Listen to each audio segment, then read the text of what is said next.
Hey, Pardon My Take listeners, you can find every episode on Apple Podcasts and Spotify. Prime members can listen ad-free on Amazon Music. On today's Pardon My Take, we have a twofer for the people. Max Homa off of his win in a very, very real tournament. No one say that it's fake. A very real tournament. As is tradition, when Max wins, he comes on the show.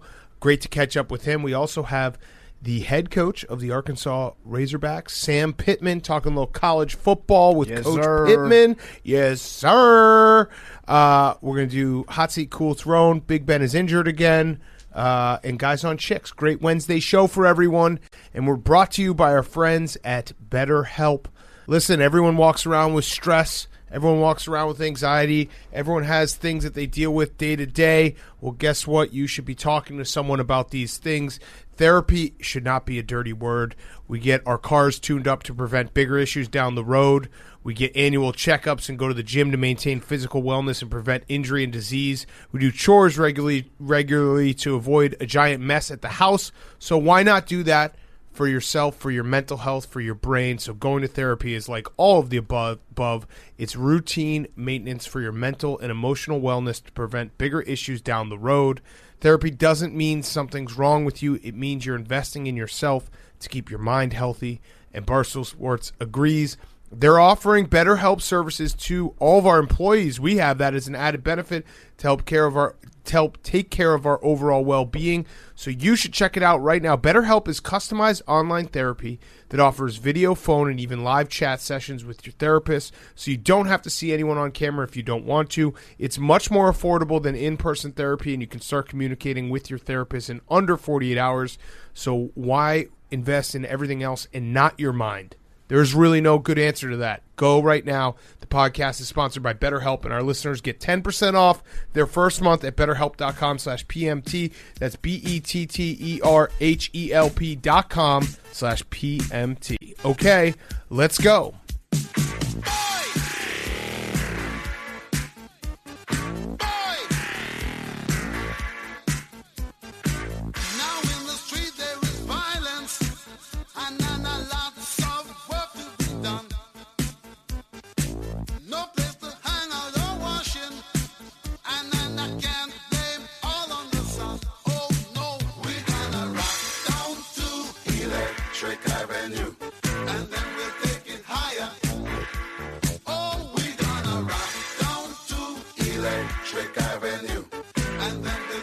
It's Pardon My Take, presented by Barstool Sports.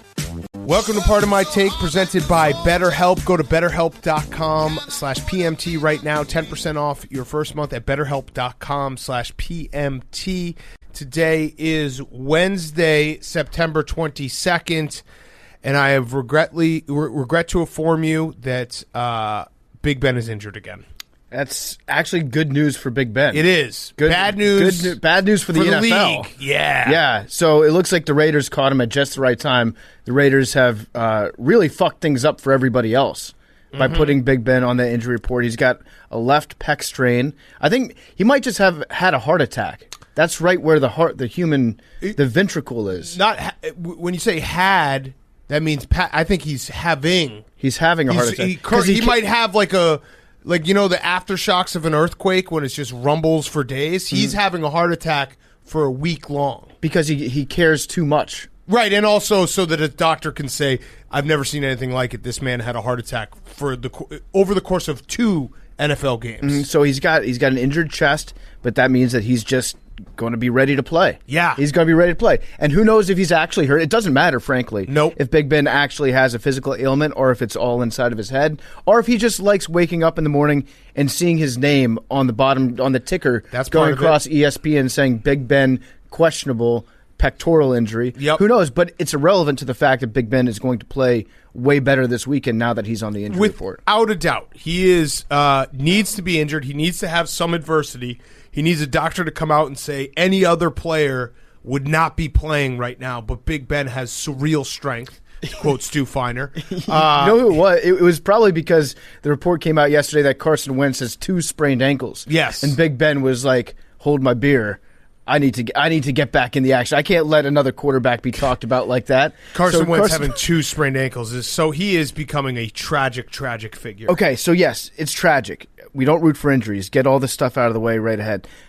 It's very funny that he has 2 sprained ankles. It's hilarious. It's tragic in comedy. Like he's a very funny. I was thinking about it because what is the difference between Jameis and Carson Wentz? There's not a lot at this point. They both are very, very funny when they're trying to make plays. I think Jameis has a little bit more of it's just more fun with Jameis. Carson, it feels he hasn't embraced the fact that he is not good. Yeah, I'd say like Jameis Winston is like Wile E. Coyote. Yeah. Where he's kind of goofy and he does crazy shit like run into walls that are very clearly the tunnel's painted on the rock, Jameis, so you don't have to run into it. Carson Wentz is like Elmer Fudd, where he's kind of the butt of the joke. Right. He's still like out there trying to make things happen, but 6 times a game he fires a shotgun and it backfires into his face. Yes. And then the 7th time comes and he's like, no, this is the time, it's good, and then he looks in the barrel and then it fires again in his face. Exactly, yeah. But yeah, so Big Ben is hurt. That's the big news. Also, maybe Aaron Rodgers is back. But we all knew that was going to happen. At home against the Lions. This was a get-right game for him, yeah. Like, we all knew that Aaron Rodgers was going to do that. He even was doing, a ton of pass plays from the 1-yard line, so they made sure he got 5 touchdowns. Jared Goff, great first drive. Awesome first half by Jared Goff. The rain was not fair. The rain showed up, and there was a couple fumbles after that, and I don't think that the rain should have done that to Jared Goff. It only rained when the Lions had the ball. Correct. I don't know if you noticed that, but when Aaron Rodgers had the ball, for some reason, it just cleared up. Yes. And he was able to get along with his offense fine. But yeah, Jared Goff, awesome first half in this game, and that's all we're going to say about Jared Goff's play. Yeah. He looked really good in the first half. I would like to unilaterally say that Tom Fornelli is suspended from coming on Part of My Take. Correct. He texted us with a hot tip about Jared Goff yesterday. Hey, just so you know, Jared struggles against zone defense. Yeah, Tom, we know that you talked to Pete, who watches the tape. And he said he won't throw touchdowns against his own defense. Guess what? 2 touchdowns in the first half. Yeah. I blocked his number. It was. Oh, you did? How are you going to get your takes then? What do you mean? Yeah, what are you you talking still follow about? him on Twitter. Well, no. It's Tom the would have to opposite. block Hank. Right. Tom gets all his takes from Hank. Right. Yeah, my mistake. Yes. Yeah, it was. exactly. And then Aaron Rodgers wished me peace and love via our boss Dave, so that sucked even more. He just stop. I hate him. He looks tacky and gross with his hair. His hair looks terrible. You know what I've noticed about his hair?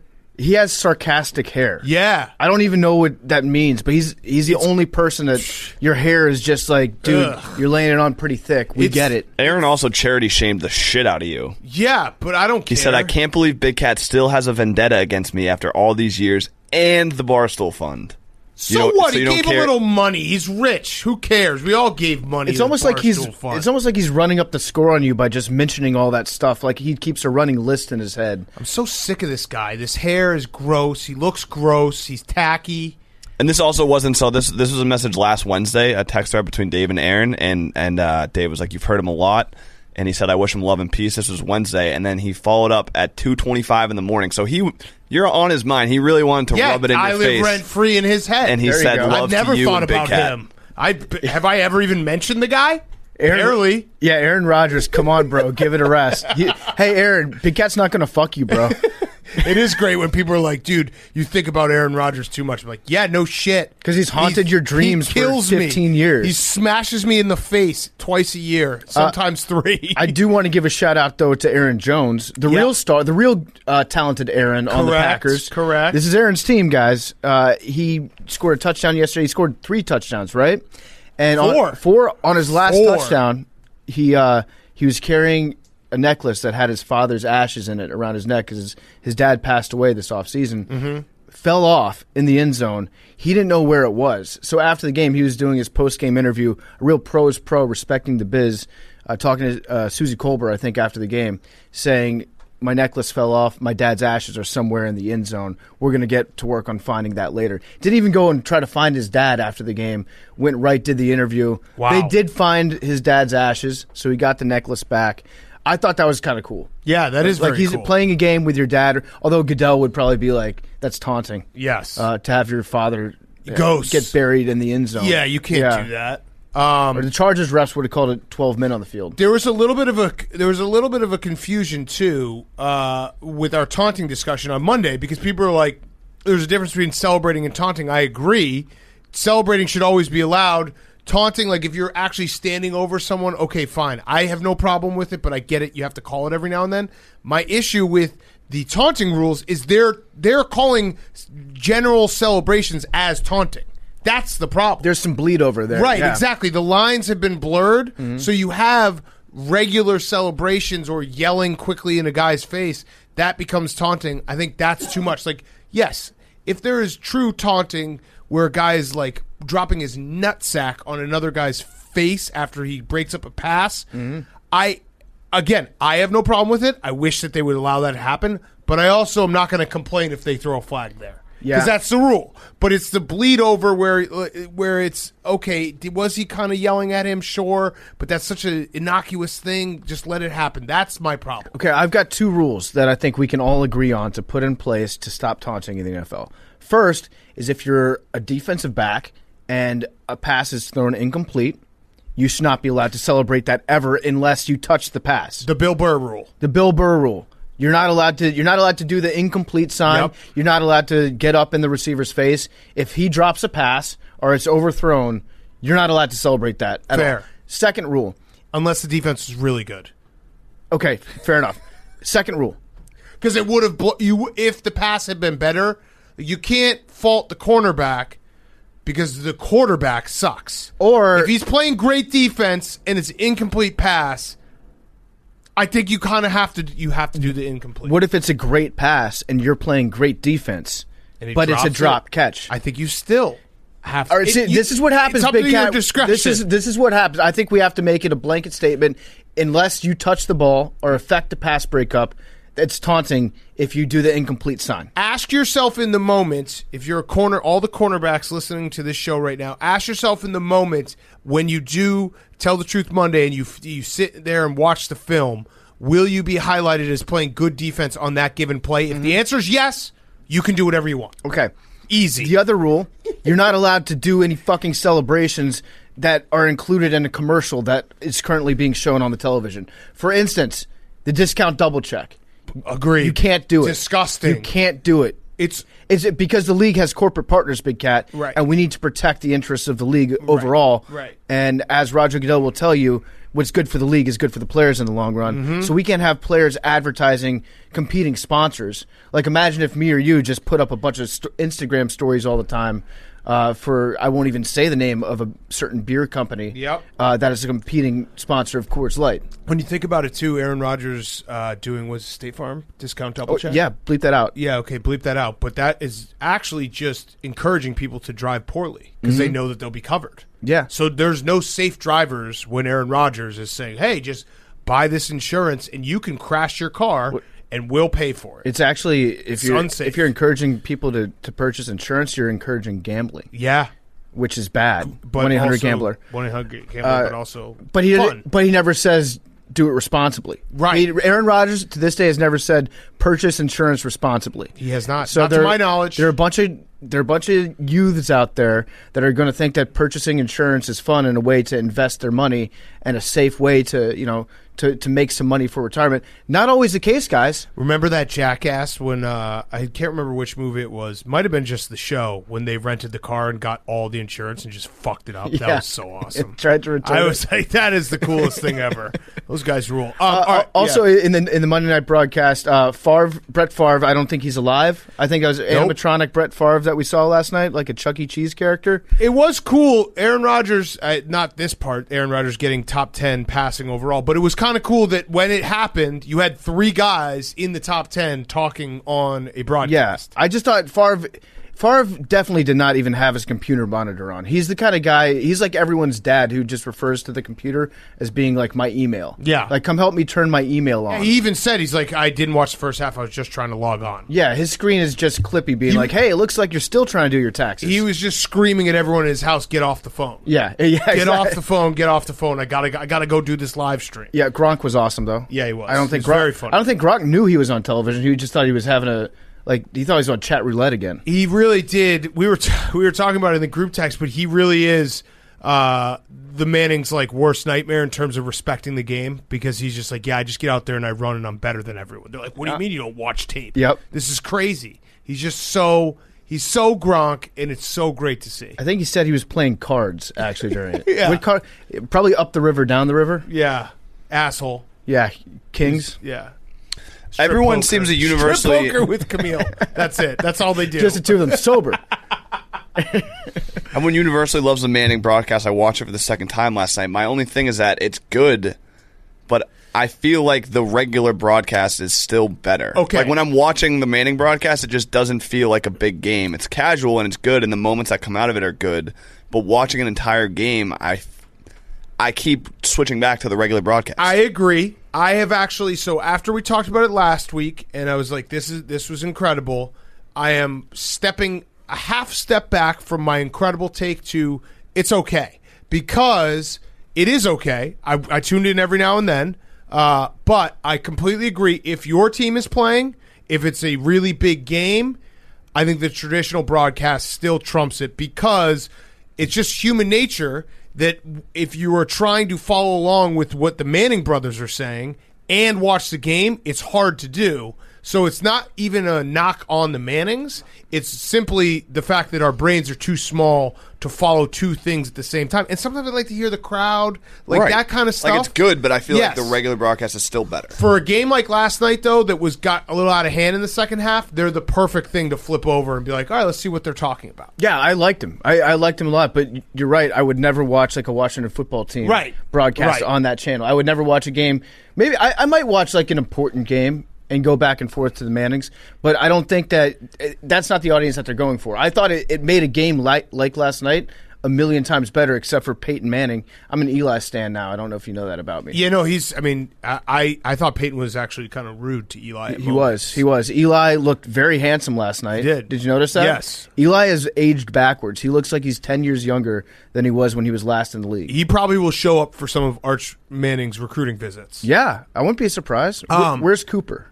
Cooper was at Georgia on Saturday. Okay. Because that's Arch got, they went there, all the kids. It's God bless the South. God bless college football. We're going to have Sam Pittman in a second. But it was a bunch of college kids that had body painted a 16-year-old's name on their body. Love it. I just Wait, love Georgia it. guys? Georgia fans. Georgia fans are the king of body painting. Yes. Do you remember that video? The Yes. Spurrier. Oh, yeah. Spurrier, that visor's coming off. Yes. No, it was a bunch of college kids that were just had Arch Manning written out on their bodies. They had the to base try coat. to get him there. Yeah. Oh, wait. Yeah. I thought also the Manning broadcast, it is, and I think most of us watch Monday Night Football in the similar way, just sitting on the couch by yourself. But you can't watch that broadcast if you're with other people. That's the other part. No, like you wouldn't be able to watch it if you're with a group that is talking and conversing during the game, because you really do have to extra focus. It's really a broadcast for the loneliest people in the world. Right. Monday Night Football is pretty. And- Who's unless it's your team, I feel like people aren't gathering. For No, Monday right. Night That's what Football. I'm saying. Yeah, absolutely. But Sunday night would probably be a disaster. if they ever try to do it for Thursday Night Football, it wouldn't work. Right. Like that kind of thing. But yeah, it's for the loneliest people and for sports media journalists to tweet about how incredible it is. Well, that was my I've thing. now where it's like, taken a step back from incredible. I got swept up week one, hand up. I still like it. No, I just I went from my grade went from incredible to good. Okay. That's all. Half step. I'll give it I was watching it and I was like, I feel like the media people are overhyping this, because They the are. entire time I was like, They I are. kind of just want to switch back, and I eventually did, because I was just like, I can't. The media people Have to make my own decisions and here. I do this. My hand is up. We get swept up very quickly about anything that's new, and maybe also anything that's Manning related. It's the perfect storm for media columnists to be like, this is the best thing that's ever happened, because Like it's the one- new and the Manning. I don't know who said this, so credit to you, whoever you are, but they were like, this just shows how good it is. Every single network needs to be thinking about doing this Yeah, type I of don't broadcast. agree It was with like, that. no. Wait, how many Manning brothers are there? though? Right. Like, should Yeah. they just be on every channel all the time? Yeah. Because it's really, you put Peyton on any broadcast and it's going to Yeah. to be good. He's a Yes. very, very good football analyst. He's just speaking off the top of his head. And he says off the top of his considerable head for 2 hours at a time, and he's always entertaining. This is my hope for this is not that every company does this. My hope for this is that it gets Peyton Manning the universal praise that he's looking for, maybe, and gets him into the booth. Because he would be so good in the booth. It'd be very funny though to see like Fox try to copy it. Like we got the Detmers, Yeah, we got Ty and Coy. that would be cool. CBS has the McCowns. Yes, why not? I would watch a Gronk broadcast. I'd it would watch just a be them Jim wrestling. Kelly, Swag Kelly. Yeah, That would be sick. absolutely. Or Swag Kelly, Billy Football. Yep. I do think that they're kind of using me at this point, though, on They the definitely broadcast. are. They 100%. I think that was the only tweet that they showed last night. No, there's some producer at ESPN we're going back in time. But they're like, you know what'd be good? Is we got these Pardon My Take guys, but didn't get Barstool. But now they've got me over a barrel because like, am I just not supposed to tweet about the broadcast anymore? Because I still like watching the broadcast, and I kind of feel like I feel like I have to kind of.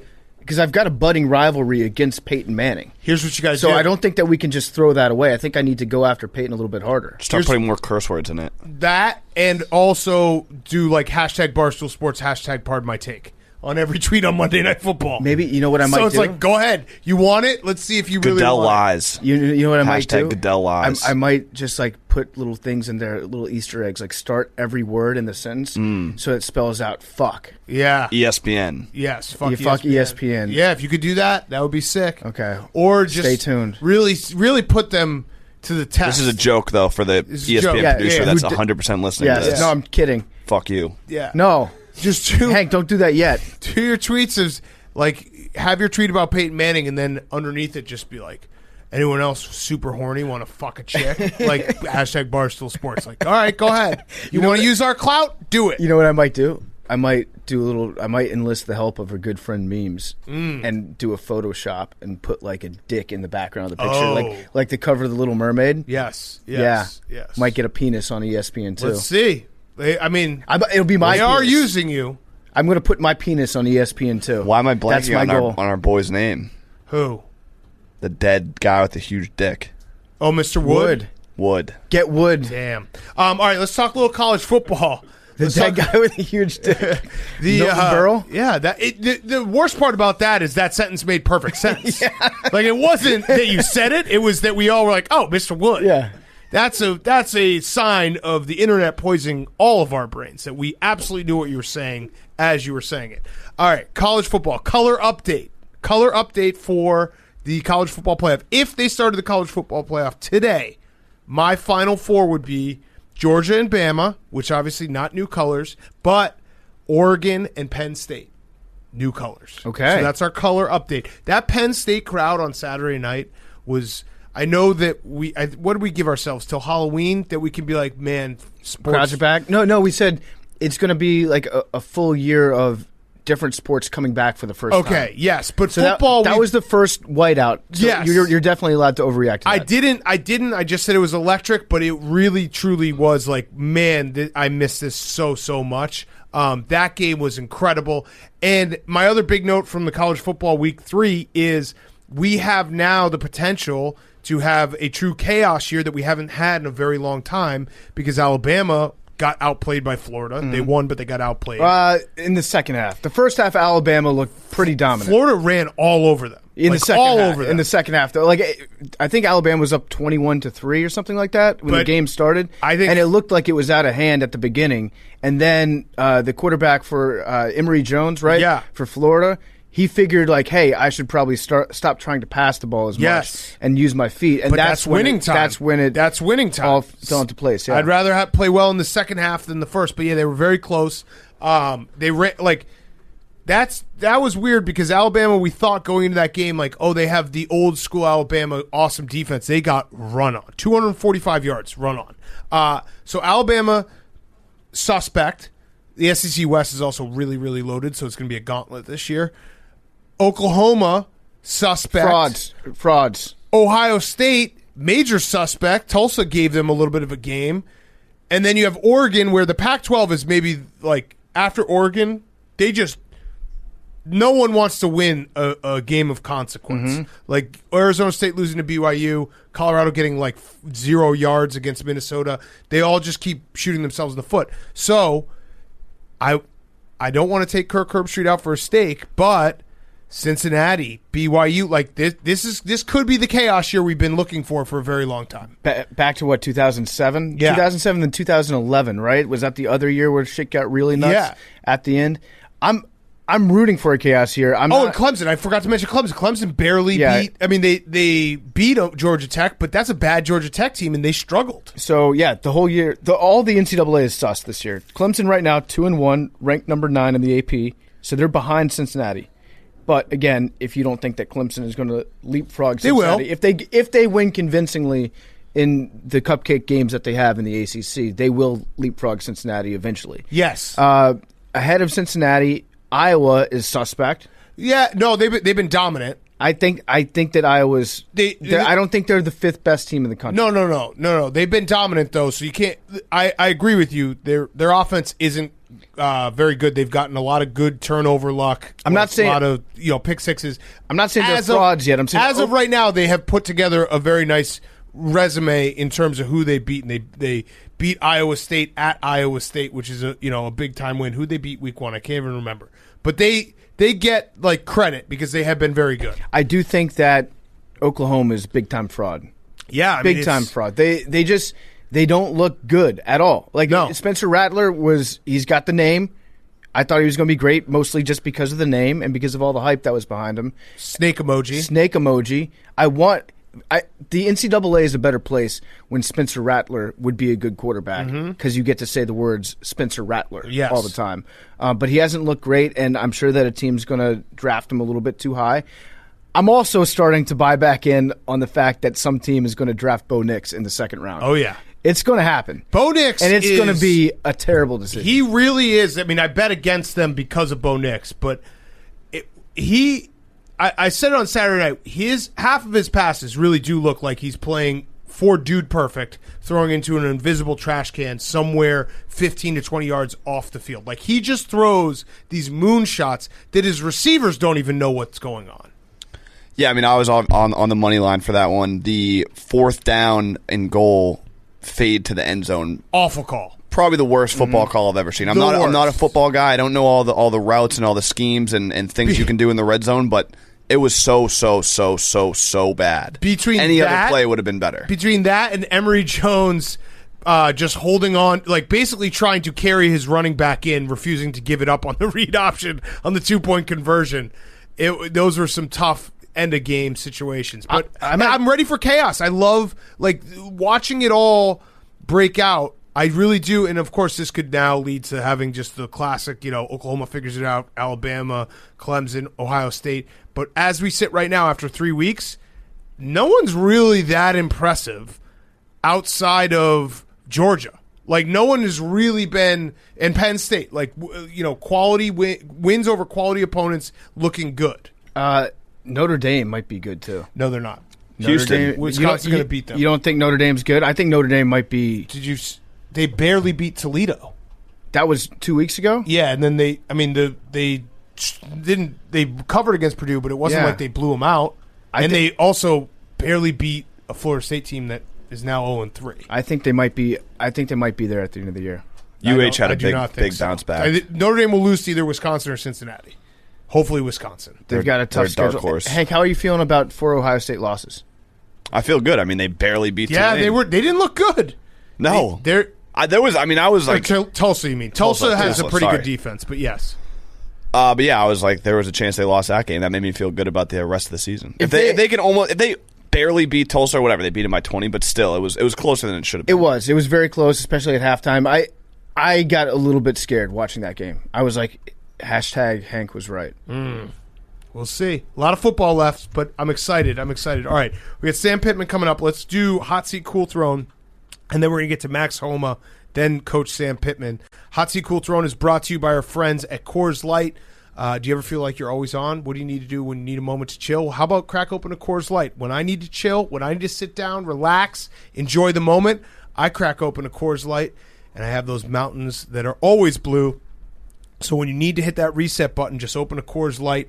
Coors Light is cold lagered, cold filtered, and cold packaged. It's literally made to chill. It's as crisp and refreshing as the Colorado Rockies, perfect for a moment to unwind. So when you crack open that Coors Light, you feel good. Coors Light is the one I choose when I need to unwind. When you want to hit that reset button, reach for the beer that's made to chill. Literally, get Coors Light in the new look delivered straight to your door with Drizzly or Instacart by going to CoorsLight.com/take. Celebrate responsibly. Coors Brewing Company, Golden, Colorado. Coors Light. Thank you to Coors Light, our favorite beer in the entire world. Hank, your hot seat, cool throne. My hot seat is hot soup. Ooh. Oh, coming through. Hot soup coming through. So basically, Big Cat, you're on the hot seat. You kind of trademarked that saying. You made it popular. Well, you didn't trademark it, so that's why you're in the hot seat. Tom Brady on Instagram yesterday used that caption. Well, I didn't create the saying, but yes, I popularized it. You popularized amongst our it. crew. What is it, like a Midwest thing? I don't. I've heard it a few times. I don't think it's very popular. I've also seen it on a couple. Someone showed me a cartoon that someone used it.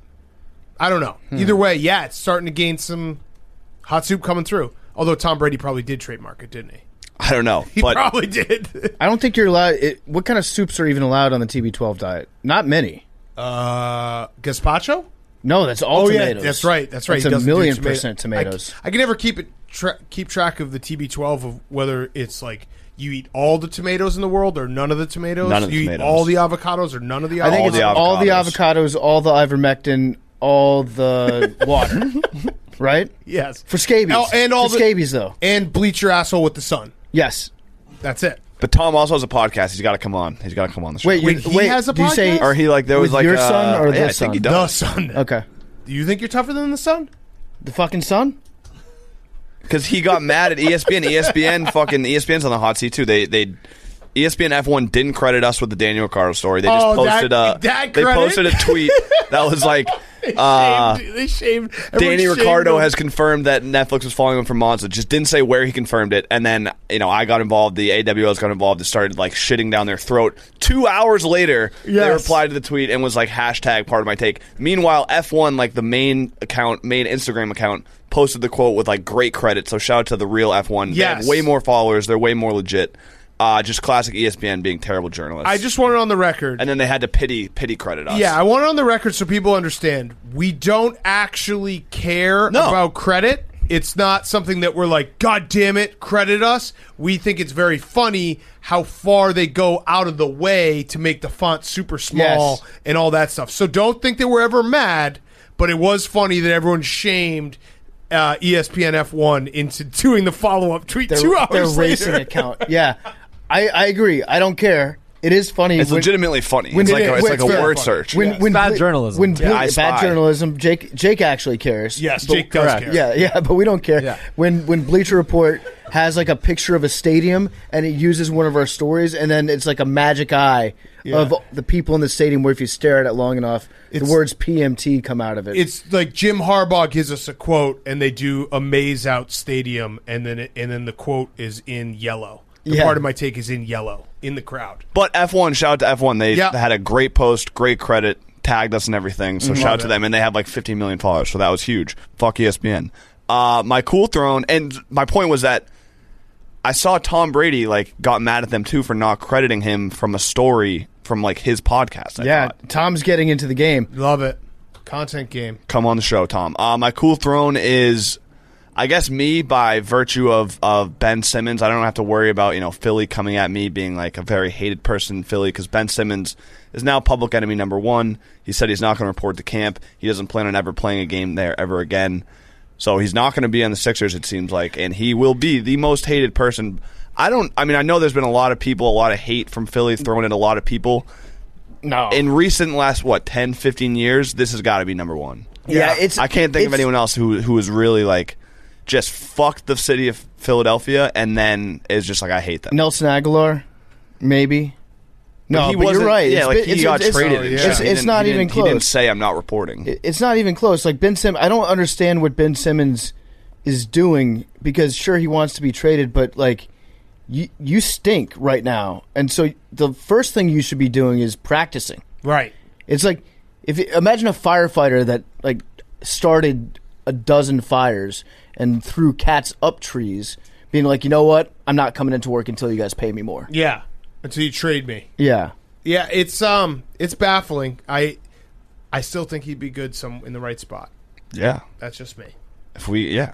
That's me trusting draft picks. You know what? Trusting high draft. You know what you're doing? If You're the Carson Wentzing. Yeah, no. Ben Simmons. Duh. If you got drafted number 1 overall, Yeah. you don't lose that. If the Celtics could get him without getting rid of Jaylen Brown or Jason Tatum, like it could be all three of them on the same team, like I would love that. And it would just be fun, for him to be good. That would be Yeah. great It'd be content. awesome. Yeah. You'd have to run out and get a Ben Simmons jersey like immediately. Oh, I'd be the biggest Ben Simmons fan ever. That'd be- if he I was- still kind of am, just by virtue of like Philly hating him. Like we're kind of just brothers in arms. What about Kyrie? Is Kyrie going to get? I heard like a rumor I think he's retiring. that he was going to retire if they were going to trade him. If they try to trade him, he will retire, which is a great He's basically move. retired already. Like Gronk he's did that mailed move. it in. Yeah. Successfully. Yeah. Yeah. All right, your hot seat, cool throw, and PFT. Okay, my hot seat is the Carolina Panthers because it's Mills Mafia time. Officially announced today, Adam Schefter said that Tyrod is out with a hamstring, so it's going to be Davis Mills. I did a little bit of research on Davis Mills just so you have to be prepared and know a couple things about him. He was the number 1 recruit. He was the number 1 Yes. recruit out of high school Yes. in his class. Number 1 guy, that doesn't go away, Big Cat. Nope, does not. And his Although it does, but no, it doesn't. Oh shit. What? Breaking news. Are the Saints at home this weekend? No, they're playing at the Patriots. Oh, okay. Oh, that's good because there's a fire on the Superdome roof. Oh, they're not even there. Period. How does the roof They're catch on the fire? road for the first month of the season. That's bad. That seems bad. Yeah, doesn't look good. We don't need no water. Let that motherfucker burn. Yeah, fuck. Hot All seat right. the Superdome. Okay. Yeah, keep going with Davis Mills facts. He has 9.5-inch hands, Okay. and he split starting time with KJ Costello Yep. at Stanford. Yep. He should have stayed an extra year at Stanford. He fucked me on I think it was against Cal in 2019. Yeah. That's really all I got about Davis Mills. He looks like a low-sodium Daniel Jones, like a diet version of the Daniel Jones is too spicy for me. Yes, I do feel bad for guys who are number 1 in their position coming out of high school because that actually feels like most of the time it doesn't work out, and they Jimmy Clausen, bro. You can't like walk around being like I was number 1 out of high school. Yeah. like that's not. People don't- It's just different. Like if you get drafted number 1 overall in a professional league, 1, you have money, and 2, that's something. You've got the picture of you in the suit on draft night with the commissioner. Yeah. You've got a bunch of articles written about you by national media being like, we'll see. We can't wait to see how this guy plays. And if you are number 1 coming out of high school and you don't amount to anything, the follow-up question is what happened? yes. That sucks. But still, that's the most important thing that we can know about Millie football is he was the number 1 ranked. I kind of like that, actually. Yeah, Millie That football. sounded good. Millie football. Mills Mafia, mount Mills up. Mafia. Billy, you were like ranked pretty high coming out of high school too, right? Number 1 No. in my heart. No. If Billy my had gone heart. to Stanford, this could have been you. Yeah. In my heart. Davis there's Bills. some kind of construction going on. All right, your cool throne? My cool throne is sexism. Ooh. Sexism is back. It's on the cool throne because I don't know if you heard this in the news, but the Taliban didn't appoint any females to high-ranking cabinet positions. What the fuck? So they're canceled. Damn. I regret to inform you that the Taliban is sexist. It would have been funny. No girl bosses. Yeah. I'm canceling my vacation to Afghanistan? Good. Wow. I will too. I'll cancel yours as well. Thank you. You're going to really regret canceling that vacation. Yeah, I mean, in general, canceling vacations Yeah, never good. it's tough. But I have morals. I got to stand for something. Yeah, brave that's of you. true. That's true. All right, my hot seat is everyone on this podcast except possibly Jake. Quick straw poll. When was the last time all you guys went to the dentist? It was at the old office. Remember during March Madness when my mouth felt like it was on fire? Yeah. And I went there and they're like, yeah, you have 4 wisdom teeth that are pressing on nerves. So what was that, 2017? 3 years ago? 4 years ago? 4 years ago. 4 Yeah. years ago. 10 years minimum from Bubba. When I got my wisdom teeth out When was that? 2 years ago. Okay, Hank? I was still living in Williamsburg, so like 3 or 4 years ago. Yeah. Jake, I assume you went 6 months ago. No, 2 years, but Oh. just made an appointment this morning for 2 weeks from now. Okay. So that's momentum. All right. So I would after that straw poll, I went today. This is the first time I went in 2 years. Anyone who has not been there for more than 3 years, just never go again, ever. Okay. Because they she was the dental hygienist was just ripping up my mouth, blood everywhere, and she was like, if you came in every 6 months like you're supposed to, none of this would have happened. And I was like, well, what if I just never came in again? None of this would have happened. And she's like, yeah, that's also true. So I think the rule is either go very often or never go again. Also, they ding me for a root canal that I need. You having cavities? I have to get a root canal in my old root canal. Oh, that sucks. Yeah, and the dentist who I know actually said, this was a real quote conversation. He's like, you got to get a root canal in your root canal because it might get infected. And I was like, what if I just never come back again? And he was like, the Dan Heron method, I wouldn't recommend that. And I was like, okay. So, but I would recommend it to all of you after doing what I had to do today. It is absolutely the worst. And apparently, if you don't go for a while, it's way, way worse. So anyone who's not gone to the dentist for over 3 years, just never go again. Okay. You'll be good. Well, with mine, it's like I've got 4 wisdom teeth. And there's never a good time for me to get my wisdom teeth taken out. No. The only time that would be acceptable is like when you had your kid. Like a Thursday night, late night, would be the only time where I won't have to talk or show up for 2 days. But besides that, it's like I'm basically... It would be funny to do a show with you having your wisdom teeth out. Then It does suck. But I'm not a drug guy. It does suck. It really does suck. So, yeah, that is my hot seat. Seriously, don't go to the dentist. Anyone listening to this right now, if you haven't been regularly, just give up. Just give up. It's way better than having to do what I did today. You know how many of your ancestors survived without ever going to a dentist? Facts. Probably thousands of them. And listen, it's not a problem unless you go. Mm-hmm.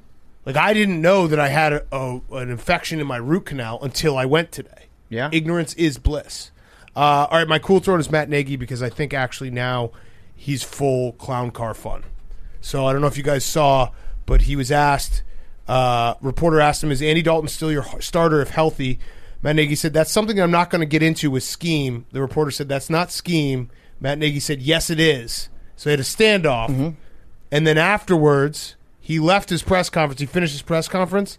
He sent someone from Bears PR back out to tell the reporters Andy Dalton is the team's starting quarterback when he is healthy. That's Veep. He's doing Veep. He had them go back and re-answer a question for him. Yeah. So now it's just, now he's a clown car. Like, it's funny, whatever. Can you delete all the articles that you've written already? And here's the update. Andy Dalton is the guy. Also, can you imagine doing that? Matt Nagy, there's no reason to just go around telling everybody that you see, hey, by the way, Andy Dalton's the guy. Yeah, like, wow, I didn't ask. He's the walking, sir, this is a Wendy's tweet. Yes. Like, he actually would pull up to a fast food place, be like, let me get a McDouble, and also Andy Dalton's going to start for us when he's healthy. Yeah, I just imagine a scene later in the season, like a Friday Night Lights scene, where Andy Dalton is laying on the trainer's table, his knee is mangled, Justin Fields looking so healthy and fresh and young and supple, and Matt Nagy comes over to Andy Dalton's like, can he go? The doctor's like, I may never walk again. The question was, can he go? They shoot him up, get him out there so he can play. Look at me in the eye. I made the man a promise. That's going to happen. It's a fucking clown car. So I appreciate him at least getting to the funny part.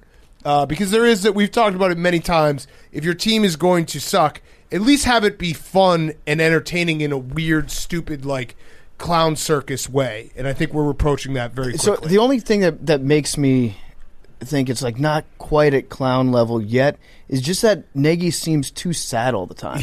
He seems like just a depressed individual, which is, it's tough to be like, oh, it's a clown. Yeah. I need him to be a little bit more goofy. Yeah. Like Mike McCarthy, when he fucks things up. Put on a clown nose. Yeah, he is a clown. Yes. Matt Nagy, at least, yeah, like get hit in the face with a pie. Yeah. Or dunk your head in some seltzer. Or a ball. Have Andy Dalton hit you in the face with a ball. There you go. Wear giant shoes. I still maintain, by the way, to this day, that the best thing that you can do if you're a sideline reporter is have footage get leaked of you getting hit in the head with a ball. Yes. And then you instantly become likable. Yes. It's like, oh, it's that person that got hit with a football. Yeah, or smoked, yeah. That and broadcasters catching foul balls behind the home plate. That love was great. posting That's a that. good one. All right, Jake, your hot seat, cool throne. My hot seat is Saquon Barkley. He was tailgating with Penn State students over the weekend, playing beer pong, and he was very bad. Oh! So that went viral. I think I'd probably rather have, if I was a coach, I'd rather have my player be really bad at beer pong than like excellent at beer pong. I don't know. That's simple. That's a tough That's look. simple athleticism and like hand-eye coordination. But you could maybe be too strong for that tiny little ping pong ball. Like if he fumbled a ping pong ball Yeah. in a video. You know you have hundreds of cameras around you. It's going to go viral one way or another. Remember the NFC Championship game when Adrian Peterson took a picture eating French fries before? Yep. And then he fumbled? Like You if can't he do that. fumbles, that's going to come back to haunt him. And my Cool Thrones Bills Mafia. So they're shooting a commercial for Amazon, and they're asking for fans $1,200 for a day's worth of work if you want to jump through a table. Are you simping for Jeff Bezos now? No. So that sounded a little I was simpish. providing context. Okay. By the way, Putting in the Billy is details. firmly on Jeff Bezos' side with everything because we walked to that when we went to Dave & Buster's, which was fantastic, by the way. Shout out Dave & Buster's, the greatest place on earth. Ding, ding, ding. Check out the Wow Wall. We walked into a mall that was semi-empty. It was abandoned. And Billy was just like, this is going to be the sickest Amazon fulfillment No, center. I was just realizing real estate trends. Yeah, Billy, you were connecting dots. Metropolitan areas. Billy was But go like, to Dave & Buster's. Billy was like crazy how the pandemic has only benefited Jeff Bezos. All right, Billy, you're hot seat. But no, that real quick for Jake's thing, because Jake is right. They're trying to pay Bill's Mafia member, $1,200? Yes. For a day's worth of work doing something that you would have done anyways, getting thrown through a table. I love it. So Jake will have all the relevant information about that. Yes. Supporting the economy, too. My hot seat's Joey Chestnut. Uh-oh. He recently competed in a Cincinnati Oktoberfest bratwurst eating competition, and They're like sausages. he won, but he was very closely almost beaten by Mickey Sudo, who was the women's Nathan's hot dog eating champion. Oh, wow. So he ate Sounds 68. sexual, Billy. She ate 66. But think about this: the closest person to get to him in the hot dog eating contest was like he was 72, Right. and the next person was like 45, Right. which is like a 23 or whatever. Now, And when 17 you difference. divide, it's like this was closer. right, Different this was- sport, though, dude. It's a different sport, but the bratwursts are bigger. But the funny thing is, Mickey Sudo only ate 45 hot dogs for the Nathan's hot dog eating contest. So she was able to eat way more Right. bratwurst, even though they're bigger. So she, like, if we're looking at trends, Joey Chestnut might get knocked off this next Don't say Nathan's that. hot dog eating Don't say contest. that. I'm just saying. Okay. By a woman? Yeah, that's why he's on the hot seat. Okay. Why? Is his reign over? Okay. Because, he might get beaten July 4th. Okay. If these trends are correct. The Taliban could learn a lot from Major League Eating Mm-hmm. about inclusivity. That's all I'm going to say. I'm just saying stats. Okay. Next. And my cool throne is Belichick Warlock Magic. So Peyton Manning also thought that Belichick was still bugging his locker room while he was playing, and he said that on the broadcast. Ooh. So, Hank? was the Jets locker room bugged? How is Zach Wilson exploited? But, these are things that you learn in Sun Tzu Art of War. Yeah, hate us because they ain't us. Peyton's still mad because we beat him every time, except for when he was on the Broncos. But that was because of the altitude. Didn't account for the air. Okay. Thank you, Billy. Yeah, That's good. So Zach Wilson might be bugged and I think injured. they bugged him. That is definitely, when I was talking about earlier, there is my other, the whole media, was sucking the Manning brothers off. You just hate them? I don't hate them, but there's an element to that where it's just like, it's kind of like at any moment they're going to bring up the Super Bowls and I'm going to flip the channel. So it's like, why even set myself up for that? I love it. You're pre-triggered at all times with the Manning. But It's nothing personal for against good them. reason. It's just 'cause- like, Yeah. I don't want to relive those memories. Yeah, and they definitely will. They always do bring it up. Yeah, you would too if you won a Super Bowl. All right, let's get to our interviews. We got Max Homa. Before we do Max Homa, we got a quick word, actually, from someone that he mentioned. Before we get to Max Homa, I want to talk to you guys about Manscaped. Manscaped. That's right. You're going to hear Max talk about it unsolicited during the interview at some point, so you have to listen for the entire thing. But Manscaped has a new package right now, the Performance Package 4.0 by Manscaped. It's the ultimate parlay to take your grooming game to the next level. When you hit a favorite, that's fun. But shaving your balls with confidence, the folks at Manscaped have given us all just that power. They have my trust when trimming my boys.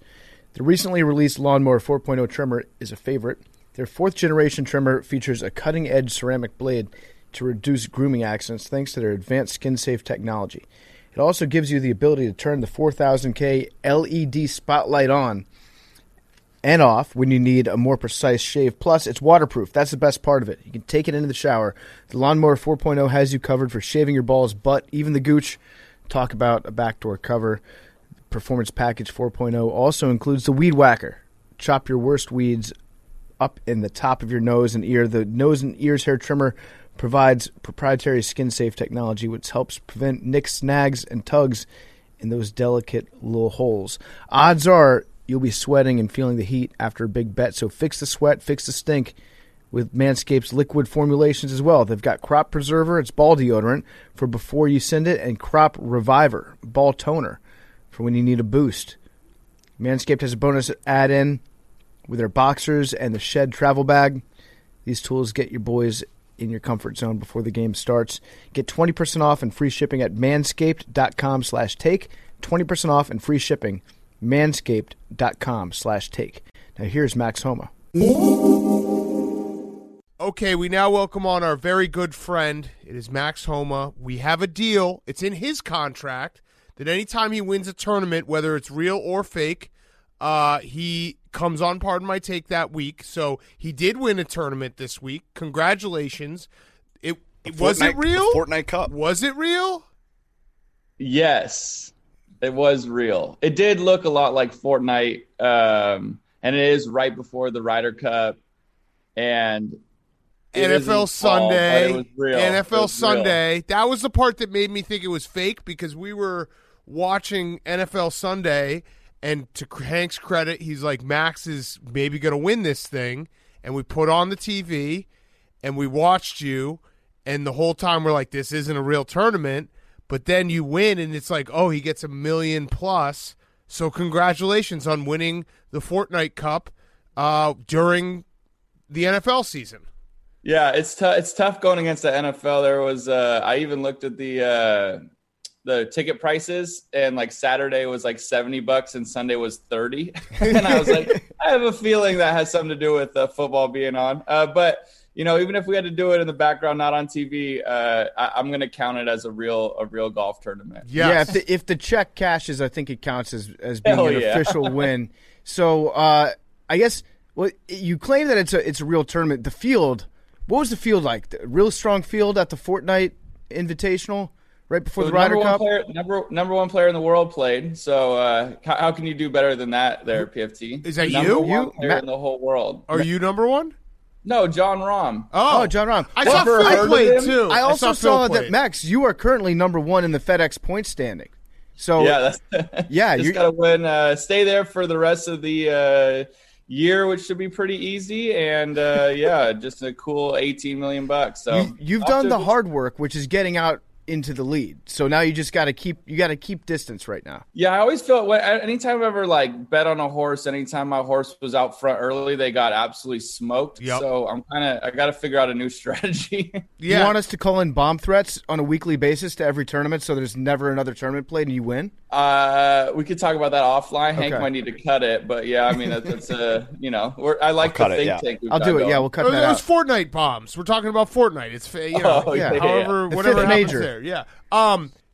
Phil was playing, so that really you just need to make sure every tournament you play in, like either Phil or Tiger when he comes back, one of those guys, because then it doesn't really matter. It's just like, oh, Phil was there. It's a real tournament. When someone said that, I was like, you know what? That checks out. Max won a real tournament. This counts. I like that. Yeah. You just have to you got to check the field, make sure there's at least one name where you can kind of lean on and say, okay, yeah. Well, with you guys, it's like Brooks or Colin or Will was there. Oh, so, okay. I mean, it's a big event. Now, I got to ask the real important question. You shaved your mustache. You looked I loved your mustache. It looked like you were wearing a disguise when we turned on the TV and you hit a putt and someone was like, oh, shit, Max just hit a putt. I looked up, I was like, wait, where is he? Oh, that's him. You look like Bobby Valentine in the dugout. But that was an awesome mustache. What are you doing? You won with the mustache and then you shave it? So there's a lot of thought that went into it. You, a mustache man yourself, Big Cat, you probably went through this phase, but at some point there was like this sweet spot on like Monday or Tuesday where I really liked it. Like I actually thought I looked handsome. And then there was this part that started about Thursday where I hated it. And I I saw your guys post Italian or pervert, and I was really, if I had to wrestle that question myself, I wasn't really loving my look anymore. But my dad is a big Steelers fan, and growing up, he always would tell me this story about, I think it was Neil O'Donnell shaved his beard before the Super Bowl against the Cowboys, and they got dusted. And so I've always been scared to ever change up my facial hair during the week of a tournament. And I could not wait till Monday to shave. And I had kind of forgot Sunday that it was on my face. And I had to do like this selfie video for the PJ Tour or whatever. And I like flip it on and I'm like, oh no, like this is in every picture. Like you look absolutely awful. Some people can pull it off. I decided I look incredibly creepy and not good. I thought you looked great. You just got to power through those moments of self-doubt. I mean, it's been many years for me.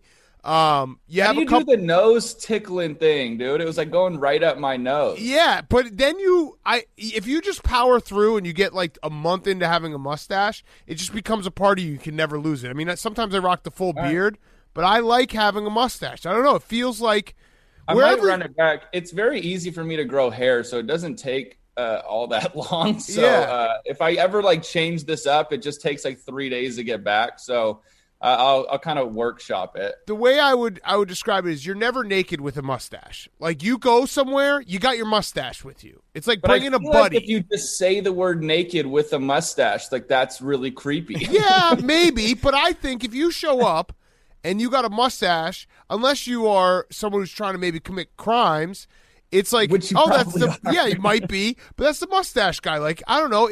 You just always have something. It's like something in your back pocket. It's just nice. You know what I mean? You have a fallback. Like mace or chloroform. Yeah, something to talk about. You're making it creepy, not me. I think you're too much into your own head on the mustache. You're not a mustache guy yet. I think Big Cat's right. If you just kind of live with it for a while, right? It kind of takes over you. Right. It becomes a part of your body, and then it gets into your brain, and then it'll get rid of all those negative thoughts that you have about the mustache. Wow, this mustache is very it's a strong-minded mustache. Yeah, no, let the mustache take over your body like a parasite. Yeah. You become the mustache. The mustache becomes you. All right, so you got 1.2. Has it cashed yet? No, has not. What? Are you still doing the thing where you refresh your bank account? I did not. No. Can you check? I'll check. All right, let's see. One of these days it's going to happen. I also, how many wins will you be like, oh, like I'm good, I've done it? No, it hasn't cashed. Like done, like just been, like be happy, like be over it. No, not over it. I guess it's probably a bad question. Like I'm so rich. No, yeah, or just like, I guess how many wins before you've like really, really arrived? You have arrived, right? Like you've won 3 times on the tour. That's significant. It's probably, if you did the history of the PGA Tour, there's not many people who've won, 3 or more tournaments. But what's the next level? Is it like, I guess I don't know golf well enough, but what's the next level that you're going for that you're like, all right, if I can get it to this level, like, holy shit. Now Max Homa is someone people talk about in major tournaments, not just, oh, Max was here on Thursday and Friday. That was cool. I think it's on Thursday and Friday. Yeah. I need to get to that Saturday. I'll go start making myself like a little trophy and like cash in $10 into my account if I make these cuts more in the majors. I honestly think, just from like watching sports on TV or whatever, I think the next step truly is playing well in majors. I think you like kind of skip to that. I won, 2 pretty big events, and then I won this one that obviously is being debated as a real golf tournament. Not by us. Not by you, just by people.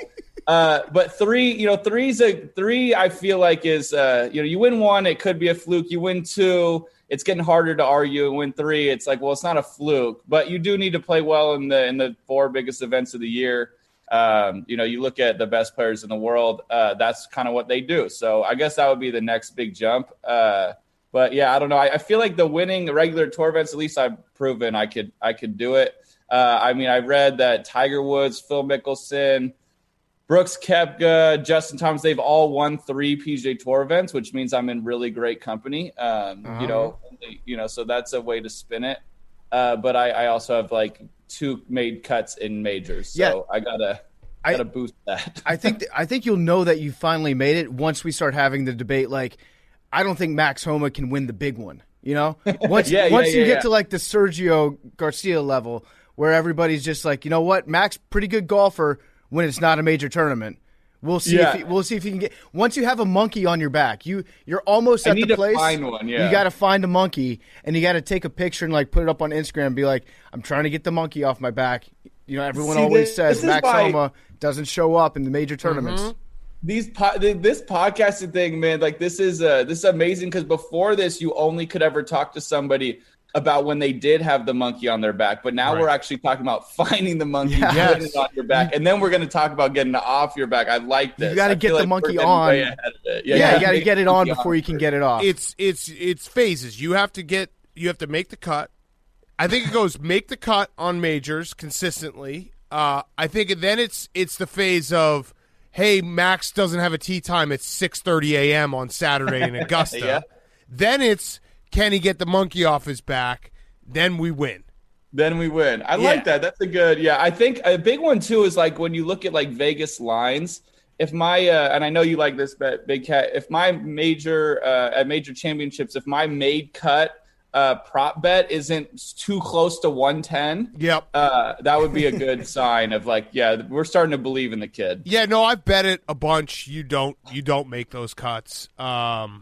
But you know, we've been down this road. It's nice it's nice for you to be able to be a fan of these guys on the weekend. It's amazing. I can't like the Ryder Cup this week. Can't wait to watch. Oh, has anyone reached out being like, hey, maybe be ready? Xander Schauffele's caddy. Okay. How many steps away is that from actually somebody with power? I mean, that's pretty close. He's closer than me. He texted me, he goes, I'm not really sure. He goes, I haven't heard anything negative about Brooks's wrist, but he goes, just so you know, if he does happen to not be able to play, I'm going to make a big push for you. Oh, wow. I was like, thanks, Austin. I'll be ready. When was the last time that you played team golf? I played like the Walker Cup, which is the amateur version of the Ryder Cup when I was in college. So it was for Team USA. So it was awesome, but it's been a while.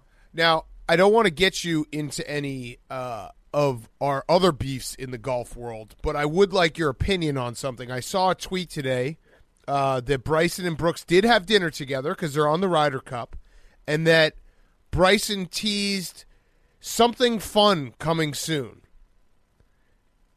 What could that be? Man, it could be a lot of things. If he means between them two, I'm not particularly sure. I was kind of thought in the back of my head that maybe Bryson would caddy for Dave at that big match you guys have. But if you are asking me, then I imagine that's not it. Yeah. I don't know. Something about Bryson saying like, Bryson just meant that, you know, I honestly don't know. I don't really know what they could do that they would have fun, you know, both of them doing. Hearing Bryson tease something like a little special fun thing we got in store. It's like hearing your assistant principal be like, we're going to have a little fun if you guys enjoy yourself. Yeah. And it's like he's going to play like a Garth Brooks record for the last 15 minutes of class. Maybe it's Bryson is going to teach Brooks, you know, about physics, and Bryson thinks it's really fun, and Brooks is just going to do it out of the kindness of his heart. I think I immediately just went to like Bryson's probably got like a black and white video of him at the Ryder Cup. Just him. It's a team event, but it's just Bryson. Like a little documentary that's 35 minutes long of just slow-mo shots of him walking around Erin Hills, and that's something fun. For someone, that would be something fun. I don't know who, but someone would have fun with that. I imagine you guys would have fun with that. Yeah, that's true. Uh-huh. You know what? That would be fun for us. But in a different way. He edits himself into Saving Private Ryan and then makes everybody on the team watch it. Yes. That's something fun. Actually. That's something fun. Let's go USA. So wait, when does the season started? When did the season end? like a week and a half ago.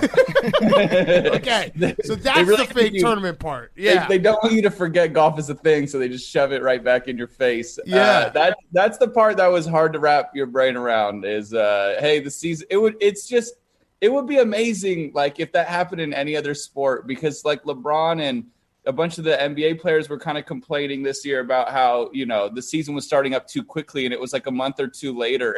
We had I barely got home. I didn't even unpack from like the end of the season and just kind of ran it back. So but yeah, first event of the season. So it's like winning on sweeping the first series of the season. Mm-hmm. And yeah, you're just kind of like, I gotta be super act like, I was rusty, but I shook off the rust. I got my body right in those 8 days. Best shape of your life, yeah. Yeah, best shape of my life. What we Changed need? my whole diet. We need the on-pace guy to show up. We need to be like Max Homa is on pace for 34 tour wins this year. Yeah. Yes, Jake can get on that. He's the research guy. I'm on pace for $1 billion. Yeah. There you go. He's got that. And a cut made at the Masters. Was let's not get crazy. Was there any extra motivation going into it, knowing that you didn't want to lose in a playoff against a guy named Maverick McNeely? I didn't think about that, but yeah, that'd have been tough. It's an 80s villain name. Yeah, that's he has a name of a villain. He's maybe like the nicest kid ever. He should be way like cockier and cooler, because he, as far as like his he should be a very scary guy because he's got the name and he was like a badass in college. So yeah, when you see the name, it doesn't fit. He's like his body, because he just like smiles at you and he's like a nice guy. Maverick McNeely is like the like someone from Die Hard or some maniacal bad dude. But yeah, I just didn't want to go to a playoff again because I felt like I kind of overexhausted my luck in those. And I just kind of wanted to get the thing over with and get on my flight home. Did you when you hit that putt that you walked off? Has that ever gone the other way on you, like in a tournament where you started? Because that was cocky. That was very cocky. Like it wasn't. You hit it. It was probably still about 5 feet away from going in. We call that sauce on the tour. You just knew it though, right? Nice. You just knew it. Yeah, I kind of knew it. I don't know. It was cocky. So here's the thing. I haven't been in that position enough times to have messed that up. So like where I start walking and then it misses, I have done it in like 50th place a lot of times, 60th place even, 70th place even. So I've messed that up a lot, but then there's no camera on you and like no one will ever know that I cocky walked it and still missed. At that moment, things were going pretty good. I kind of felt like even if I started walking, it might add to the chances of it going in because, even as mean as golf gods are, they don't want to see a kid with the ugly mustache get completely embarrassed on TV. He's already doing a little bit to himself. So, I don't know. I don't usually do much cocky stuff, but at that moment, it felt right. It was cocky. Like I said out loud, I was like, wow, that was a fucking cocky thing for a guy who's made his like half of his living roasting people on Twitter, because that's the other element. Like if that doesn't go in, that's just forever. Yeah, that's not good. Yes. That would not have been good. Yeah. I think another way to ask the question that Big Cat was asking earlier about like when you've made it would be when do you become Max the pretty good golfer and not Max the guy who's pretty fun to follow on Twitter? I honestly am starting to think that's just never going to go away. Yeah, probably not. I think I need to delete the whole thing. It is a tough thing to swallow. Everybody, like I meet these people in real life, and they're like, "Oh, Max, hey, I love you on social media." I'm like, yeah, like sweet. You got to start sucking at Twitter. Too. You got to just start retweeting all the people that are like, I'm giving away $5 million to somebody who retweets this. Just like ruin your feed, and then you'll become Max, the decent golfer. I think the answer is actually the same. It's you got to be like competitive on a Sunday in a major, and then it goes away. Because you know how you get that bump in golf. If a guy's in the conversation on a Sunday in a major, he now becomes somewhat of a national name. You know what I mean? People, I think you have more popularity already, but it changes how people perceive someone. So the answer of how making it is all of that rolled into one. You need to be in the mix on, a Sunday in Augusta. I'm also struggling in a good way, but if we're talking about being Max a pretty good golfer, I have another jump after the Twitter thing is that you guys have, you guys probably don't know this, but you guys have like a very popular podcast and people really like love you guys. And every golf tournament now, it's either, roast my swing, people yell at me, or, hey, Max, Big Cat actually loves you. And, PFT said he's watching. Like, that's what I get also more of. And, like, I had two dudes show up to the golf tournament this week on Saturday, I think, in shirts with writing on it saying, "We are homosexuals." And, it was as cool as can be. But the problem is I'm, like, battling this Twitter thing. Then, the number one sports podcast in the world. And then my own, kind of shortcomings and majors. So this is a long hill to climb.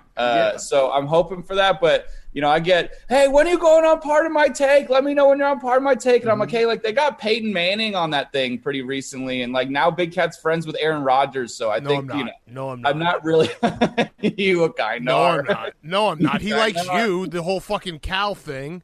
We appreciate you saying that. We love having you on. So you just got to keep winning. I actually had one last question about it because – well, just let me aside. If anyone ever yells Big Cat actually is rooting for you, just know that they're lying. I know. Yeah, okay, good. I know. Unless I bet on you, then I am rooting for you, and I do bet on you. Do you think you have trouble playing on the road? Because now 2 out of 3 of your wins have happened in California, your home state. Yeah, I do. I must. I play real well on the West Coast and real shitty in the middle of the season. But that's growth. It's just, I don't know. I like the, I've only won on the 2 coasts. So, some people are saying I'm a coastal elitist. Mm-hmm. I need to be an earshot of an ocean, So the John Deere, you need to win the John Deere. By the way, that was the rowback question. We're going to give you a free rowback Q-zip. Not that you need a free gear now because you just won 1.2 mil. But put in code PFT, you get 20% off. Actually, the best stuff to wear on the golf course. You can have a mustache and a rowback Q-zip, and everything works out. So put in code PFT, you get 20% off. PFT, did you have a last question? Yeah, I was just going to say, like, when it comes to the mustache, what you have to do is you have to start growing it, like, 6 days, 7 days before every tournament. So that way it's not, like, uncomfortable by the end. You can't turn your back on the mustache after you win with the mustache. You're a mustache guy now, Max. It's not really up to you. It isn't up to me. My wife just walked by and said it only takes me 1 day. She also, now that she's outside and doesn't know I'm saying this, we were at dinner last night with a couple friends, and they were like, why did you shave the mustache? And she didn't know that the term manscaped isn't for the face. So she said, I just needed, if I have the mustache, I need to do a better job of manscaping. Trying to explain her that's not the correct use of the term. But, you putting from the rough? Nice. Got him. Oh, man. So, so that was a tough scene. Well, hey, can I ask you guys a question? Yeah, sure. Of course. It'll be how close are we, PFT, on seeing your eyeballs? What is it? Oh. How close are we to seeing PFT's eyeballs? We're pretty close. I think we're like, I don't know, 20,000 subscribers away. We're going to do a subathon. We need all the help. We're doing a subathon on Thursday night. It's the Texans-Panthers game. So, I mean, that's going to have a massive audience already, I can tell. They might get 20,000 people watching just that game. Yeah, Davis Mills and Sam Darnold, just like, Ravens-Steelers, legendary rivalry. Very similar. So we're close. We're getting there, but I don't know if people – I've gotten some more feedback recently that some people don't want to see the freak eyes. Yeah. Really? Yeah, some people don't, but you know what? They're coming. Okay. Do you really have to be aware of where a camera, at least like at work? Like you don't have them on all day? That's what the biggest pain in the ass is. It's like I always have to be aware of when somebody's shooting something for like TikTok or for one of the like social media accounts that we run here. And then I either have to hide in the background and like hit the deck or find some sunglasses to put on. Or worse, if they do a take and I'm in the background without sunglasses, I have to like apologize to them and they have to decide whether or not they want to reshoot it.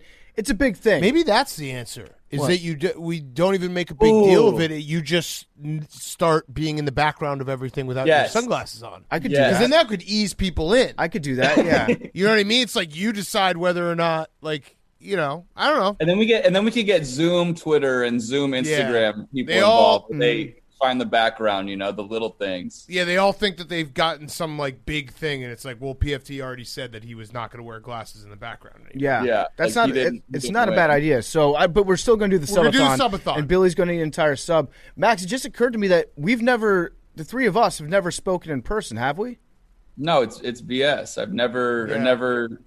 I started meeting you guys in like COVID times where it's just not the same. I play video games with Hank. Yeah. That's about Yeah. as close to Verdansk. We're like Brothers in arms. when you go to a wedding and they have to like dance around saying that they met online. Yeah. You know what I mean? That's exactly what this Like is. that's our relationship. Like, well, we're just online bros. Yeah, You know? they've We're online bros. Maybe we wouldn't get along in person. Maybe we would. At some point, we do. Yes. Need to try that on for size. Actually, I I don't know too. if I do now because No. we get along so well. I don't Yeah. want to ruin the friendship. Yeah, I we would don't like want to. He actually sucks in person. I would yeah. like to because Max, I do appreciate your friendship because I am rooting against you at times, but that's Love more it. because you actually can take it. And there's very few people who like I could be like, oh wow, Max didn't make the cut again, and not be like, fuck you, dude. Do you know how hard golf is?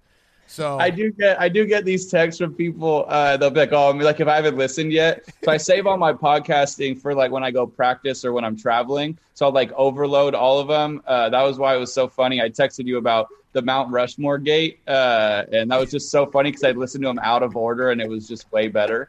But I'll like, if I haven't listened to the pod yet, somebody will text me, "Oh, Big Cat PFT, they roasted you this week," and I'm like, just so you guys know, I was like, Big Cat mostly texts me before and says, "Oh man, He's yeah, like, no, I got you good. I said right. something mean about it."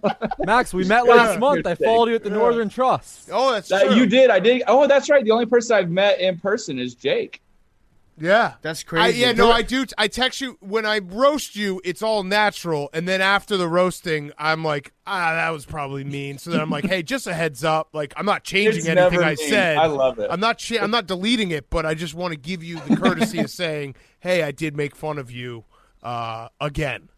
And that's high class right there. Yeah. You don't have to delete it, but yeah, that's high class. But no, I love it. Actually, like I said, when I'm at tournaments and everyone's screaming about it, it really does make me laugh. I'm thinking to myself, man, you guys are either missing the point or you're so deep in the joke, you're as far in as I am at this point. So it's a wild ride. It would be kind of wild if there were some listeners of the show that they actually think that Big Cat hates you, and then they hate you, and they show up and they're like, "Fuck Max, I hate that piece of shit."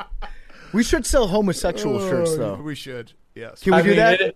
It is funny when I hear people yell like, "Hey, for the crowd, like I'm a homosexual," and I literally one time heard some guy yell it, and the dude next to him was like, "Yo, like what?"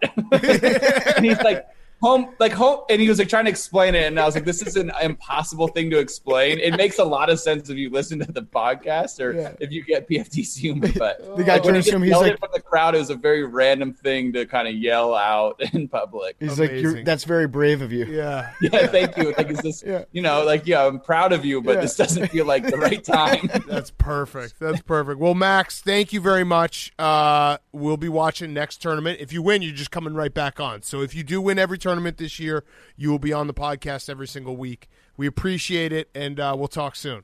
Good luck finding that be monkey. Yeah, I'm gonna go find the monkey. Thanks, boys. You guys are the best. Max, I'm still holding you to the $69 you owe me. I will get you 69. Wait, I thought I owed Big. I feel like I owe Big Cat and PFT $69, Billy. You said you'd give me $69 on Twitter.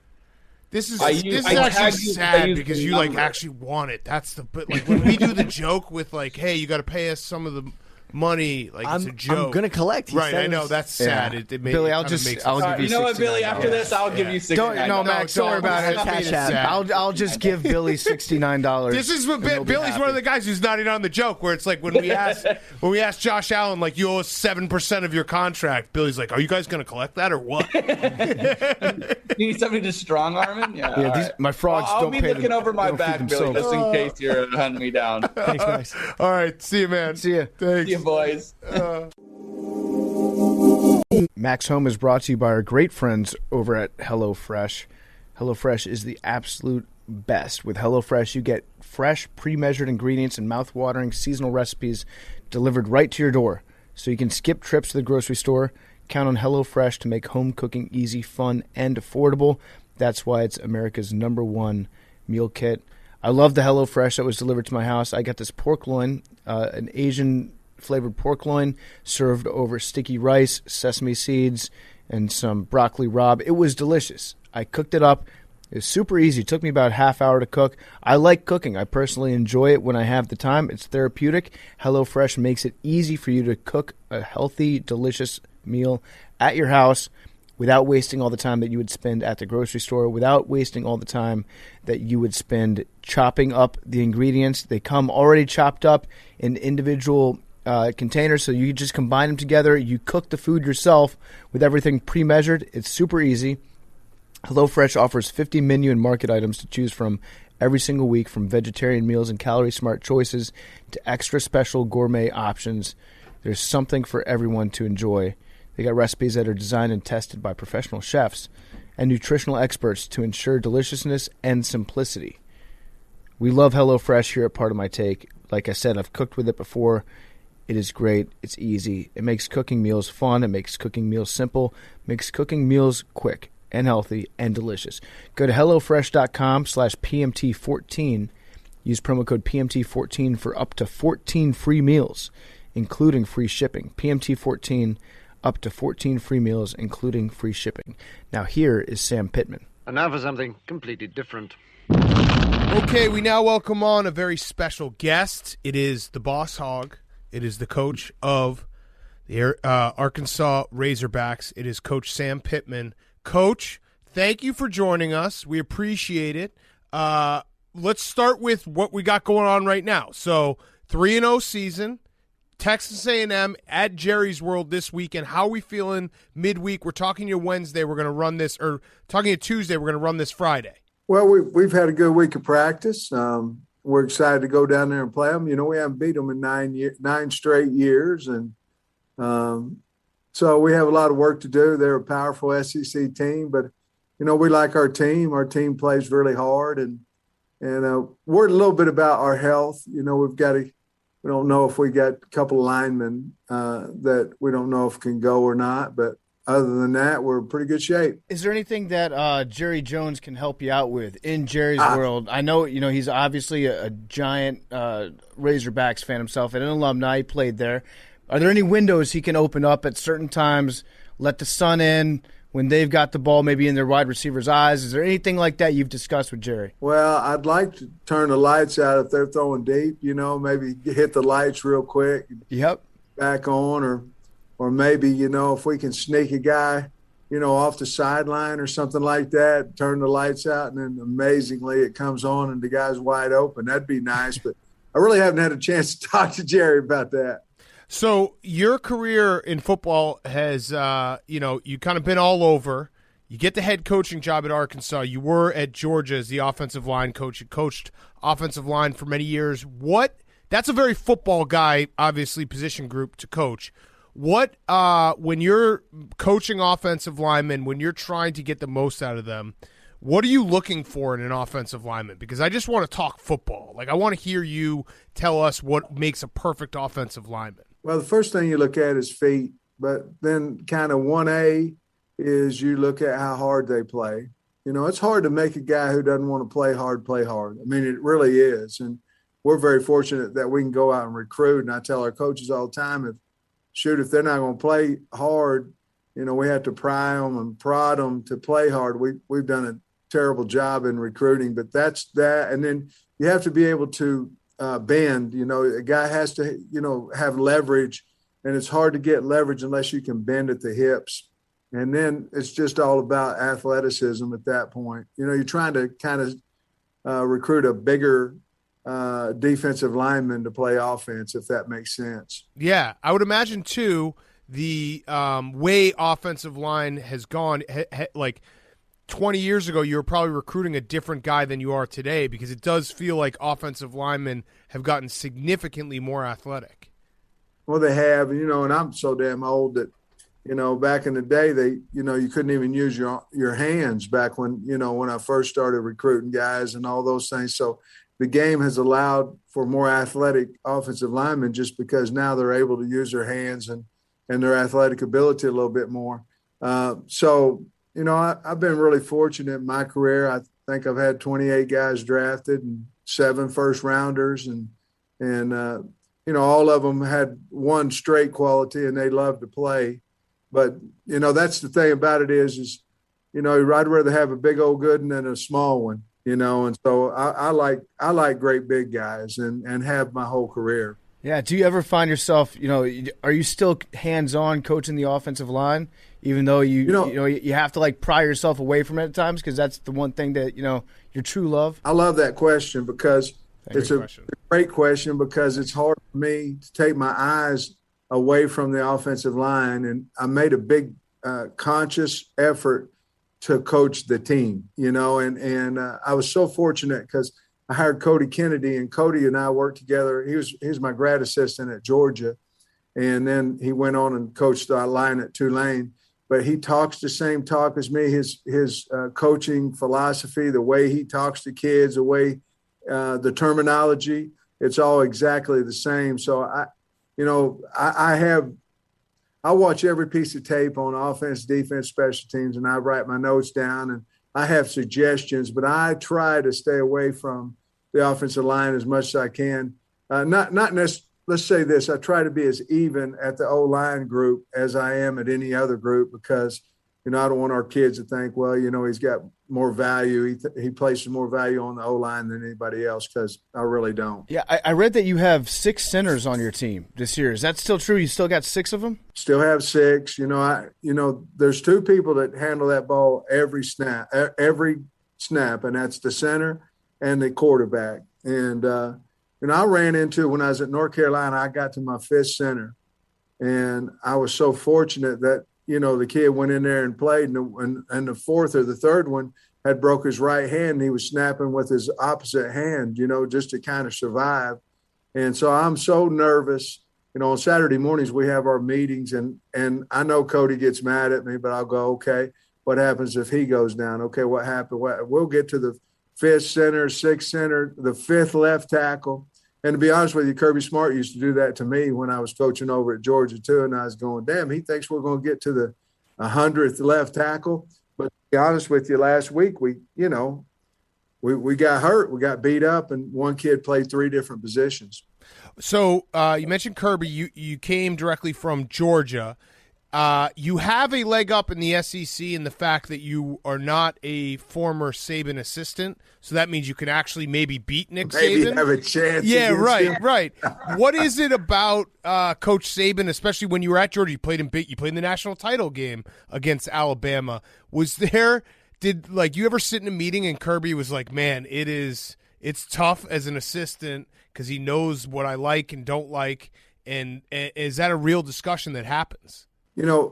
When we played Alabama in the national championship game, I talked to Coach Smart, not then, but when I took the job here, and it was, you probably feel the same way about Arkansas as I did when we played Alabama. You help your team recruit and you help them get great players. And then if you leave, you got to turn around and play against them. I felt like Kirby felt that way a little bit, going into the national championship game against Alabama. Of course, the next year we played them in the SEC championship game. But I kind of felt that way here a little bit. I hope I did a good job of recruiting when I was at Georgia. And next thing you know, we have to play them because of COVID. And then this year we got to play them again. So, no, those never really came up. But the way that I would bet, and I may be wrong, but I bet the template of everybody's practices and their organization comes from Coach Saban. Interesting. And really does. As far as the recruiting trail goes, do you still write handwritten letters every single day? Yeah, I do. I got on our guys last night a little bit. I said, God dang, man, I'm going to get freaking writer's cramp. You guys keep making me. At 9 o'clock every single night, our recruiting staff comes in. They do a great job, and it's always notes. Then it's either text, calls, or film review. from 9 to 10 every night. And it always has something to do with handwritten notes because, it's something of the past a little bit, and I think there's power in it, and it doesn't take long to write them. And so that's I still do it. I used to write 25 a day when I was at North Carolina, and every morning just write them and write mamas and daddies and grandpas, anybody. Now, isn't that like the knife twisting a little bit in your heart if somebody chooses not to go to school with you, even though you've spent all that time, you've wasted all that ink? What's amazing is I'd go into home visits and in the middle of the dining table there'd be these stacks of notes just sitting there, and so I knew they were powerful. My job is to make a guy get so close to him that he cannot say no in recruiting, and there's something to do with those notes, But yes, if you write all those, you're going, damn, I wasted a lot of ink. Uh-huh.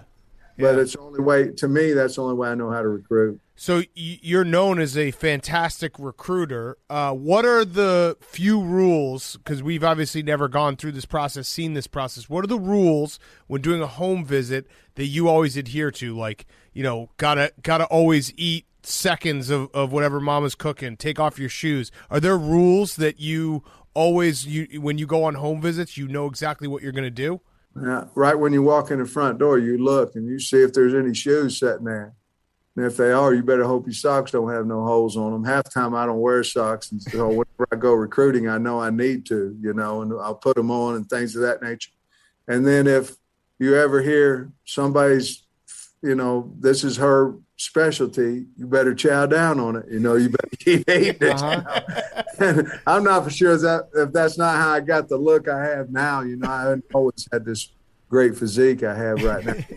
You go in there and, the old stories with Barry Switzer, he would find out what kind of beer, the old story of the Pearl beer at Oklahoma. And I'm sure there's 100% truth to that. You just, anything that folks, when you go in their house, that they can feel comfortable, because they're probably uncomfortable when you first walk through the door. Anything that they can feel comfortable with you, that's really what you're trying to do. Yeah. You've never been on like a surprise double date situation where they scheduled two coaches for the same night and you had to share a table, right? Yeah, I remember recruiting Rocky Kalmus when I was at Oklahoma, and we sat in there and he was a great player at the university, and Rex Ryan was with me, and Rex, I said, hey, Rex, it's about time to go.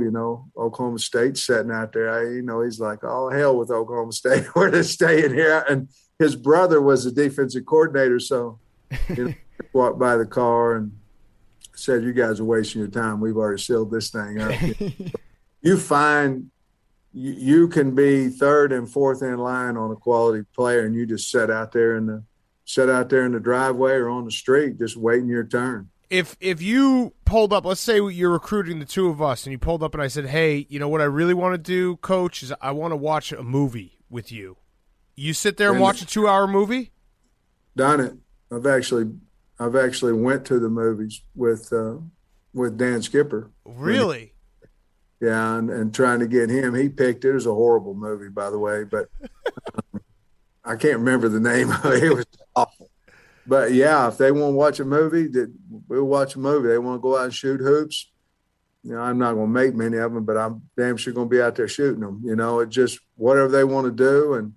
And just it's what it is. It's like y'all's job. It's a relationship business, and that's what it is. And you try to go with the flow as much as you can and put on a happy face all the time and see if you can't get them to believe in you. Love it. You mentioned Rex Ryan. I know that you coached with him. I believe John Harbaugh was on that staff at the same time at Cincinnati, right?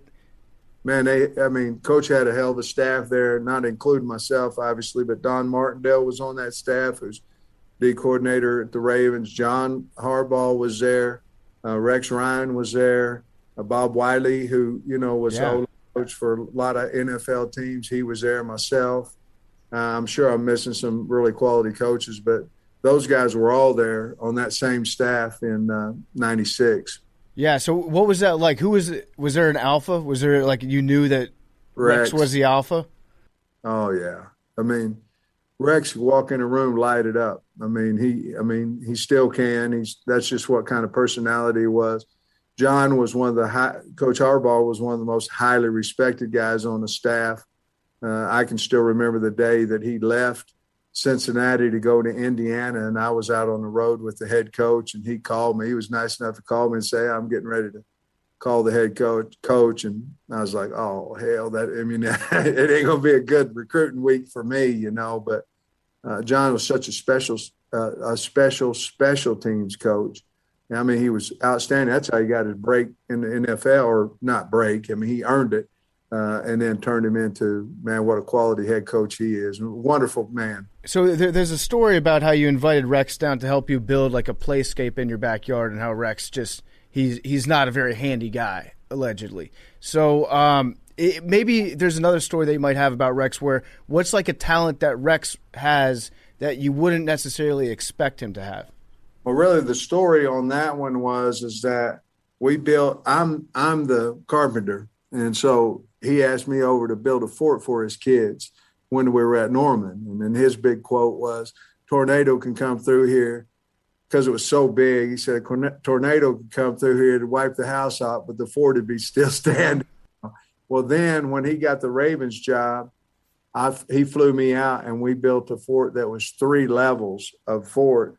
And I mean, it was incredible, but he's not the handiest guy. I will say this, that we went for a week recruiting together, and he come walking out in a pair of sweats and a Walmart bag full of underwear, toothpaste, and toothbrush. And that was it. There was no luggage, no clothes, no nothing. And I said, man, what you going to do when you run them sweats, start stinking up a little bit? And he said, oh, you got plenty of them. So, I mean, that's Rex, and he could wear the same thing every day, and people would love him. Yeah, we always talk about culture, especially in college programs. You take an Arkansas team that was kind of down and out. Last year, you win. I'm counting the Auburn game as a win, just so you know. So you win 4 games last year. You guys got screwed in that game. 3-0 start this year. What is it like that culture that you change that gets guys to buy in? We're honest as the day is long. What we say is what we're going to do. I think that's the biggest thing. I didn't come in here with a lot of cliches and promises or anything. I wanted to reflect the state of Arkansas, which I think is a blue-collar, hard-working state, lunch pail type state. And I wanted the football program to reflect that. And so we were honest with them. I hired a lot of guys around me that had the same beliefs.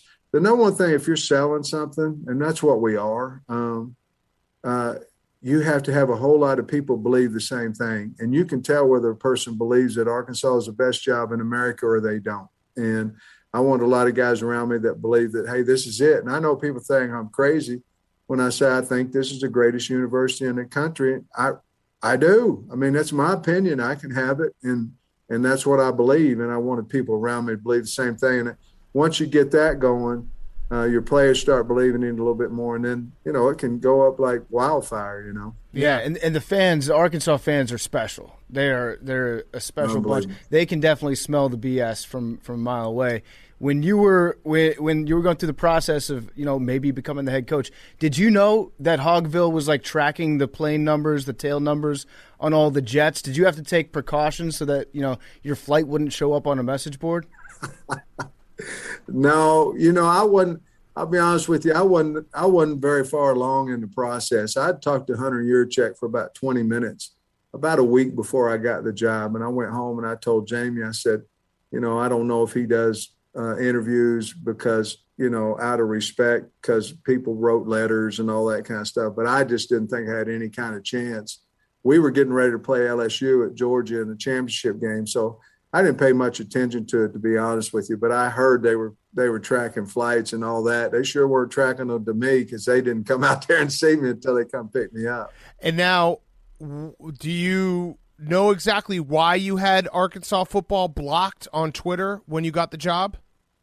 Well, oh yeah, I'm 100% sure why I did, because whenever I left, I was an O-line coach, man. I don't know what the big deal was, but when I left, the old fans weren't too kind to me, and I thought, well, hell, I'll just block them out, and I won't have to worry about it. So that's the truth. And if I get something on Twitter I don't like, I block them now. You know, you can be negative to me once, but twice, shame on me. Yeah, we actually have a coworker who's a Mississippi State fan who you have blocked on Twitter.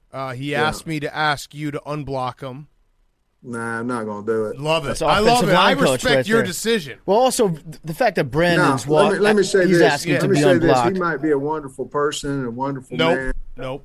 But I'm not going to do it. Yeah, no, I respect your decision. I just had to ask for him because he's been asking me, all week. Like when you talk to Coach Pittman, ask him why I'm blocked.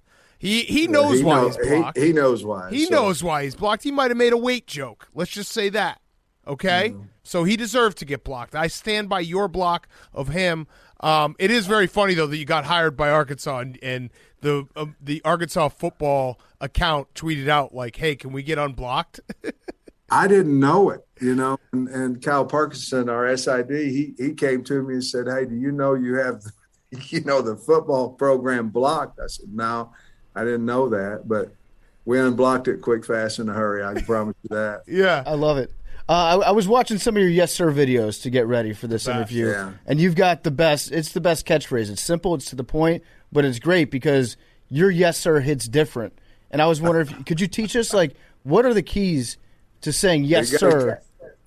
Well, you kind of got to start low, like, yeah, like that, kind of build up to it. And then the sir is just, yes, sir. And then just loud as you can, It started because I told the offensive lineman, I said, a simple yes, sir will take you a long way in life, even if you don't believe it. Just a simple yes, sir. And so they started, I had to be asking them a question in the O-line room, they'd be going, yes, sir, making fun of me, and all that. And so finally I taught them how to really say yes, sir. And then Justin Fields committed to Georgia, and the Georgia recruiting department came to me and said, hey, can you do a yes, sir for Fields?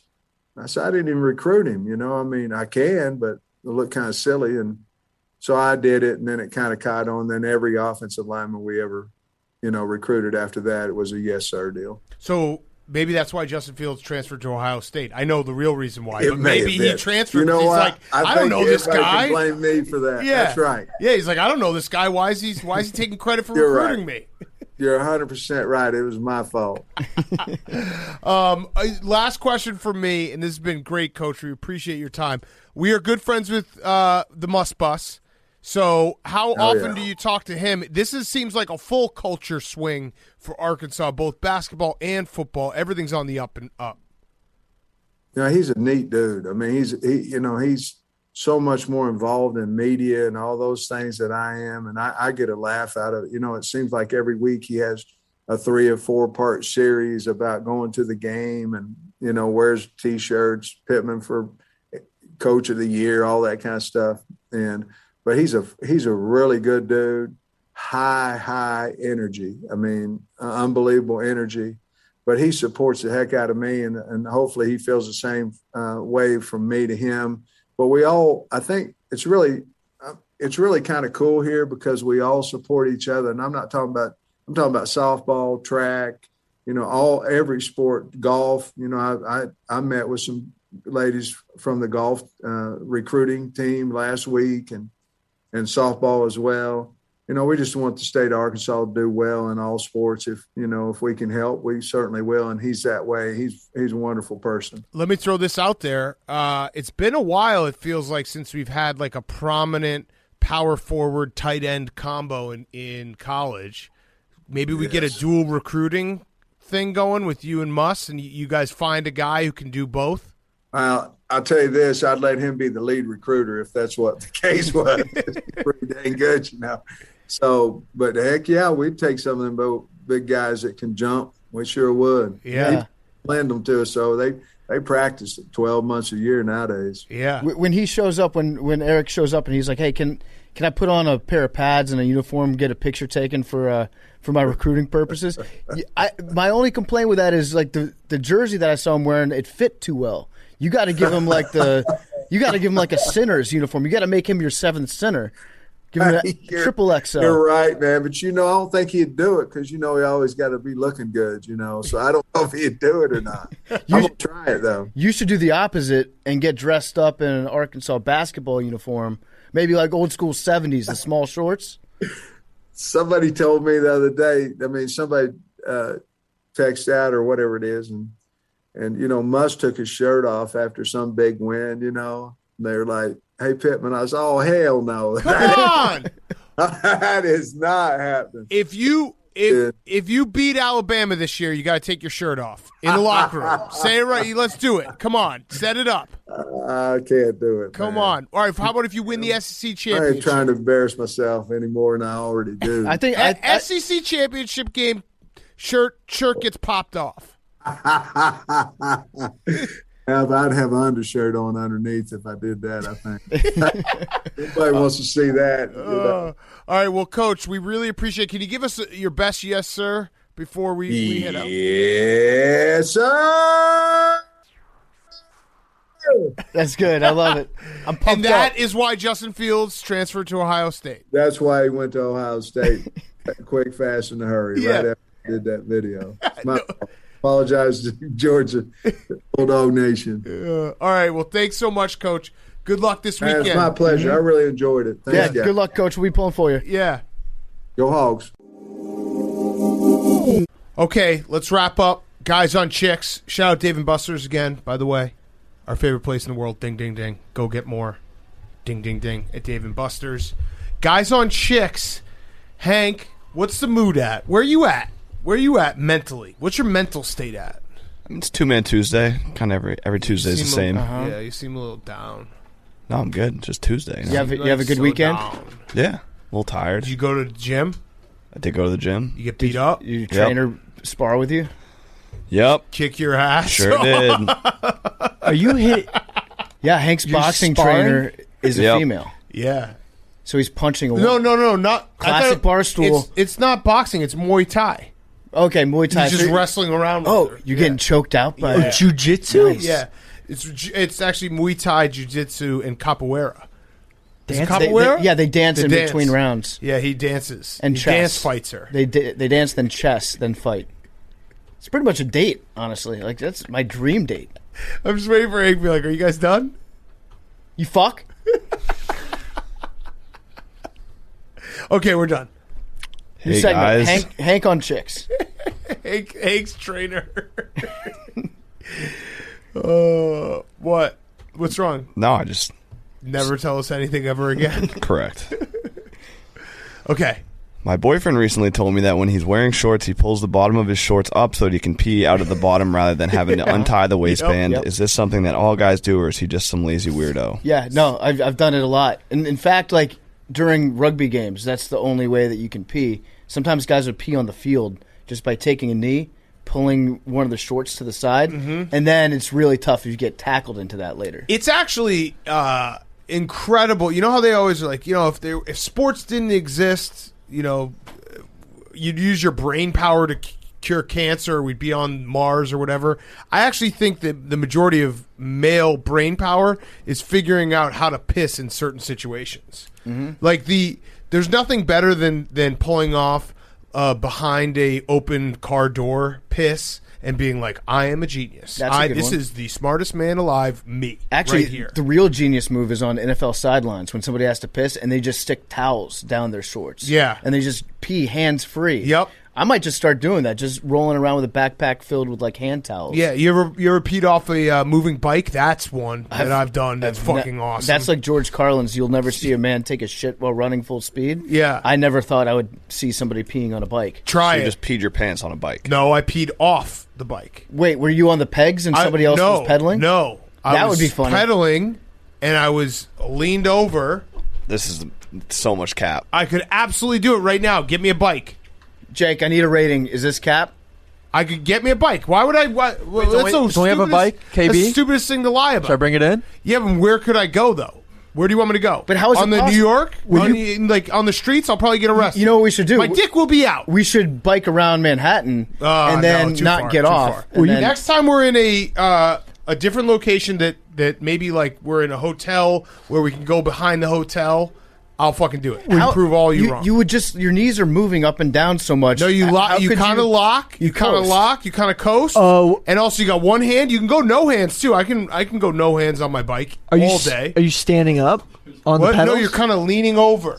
You're like half leaning over. There's I could no see chance you standing, pull this off. Yes. Standing up on the pedals, I could see. You could do that. I didn't even think about that. Good point, Billy. Zero I could do that. chance Big Cat pulls this off and survives. Yeah.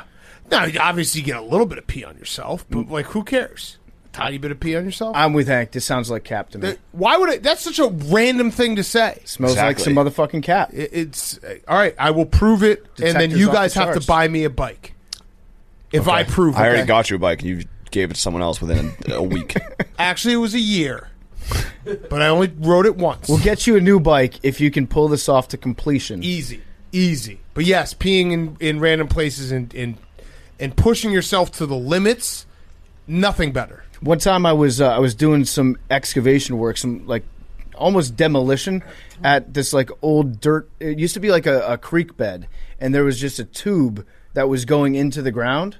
And I saw it, and I was like, I don't know why, but I have to pee into this tube that goes to a mystery location. A hole's a hole. Who knows where it goes? Yeah. So I just peed in it, and like, Lord, there might have been like underground mole people. They use that for drinking water. Yeah. But it yeah, went on their head. Guys see a hole, and it's like, well, I'm going to pee there. Yep, absolutely. Peeing in a drain, peeing in a sewer. A river. All that shit. Oh, It's the best.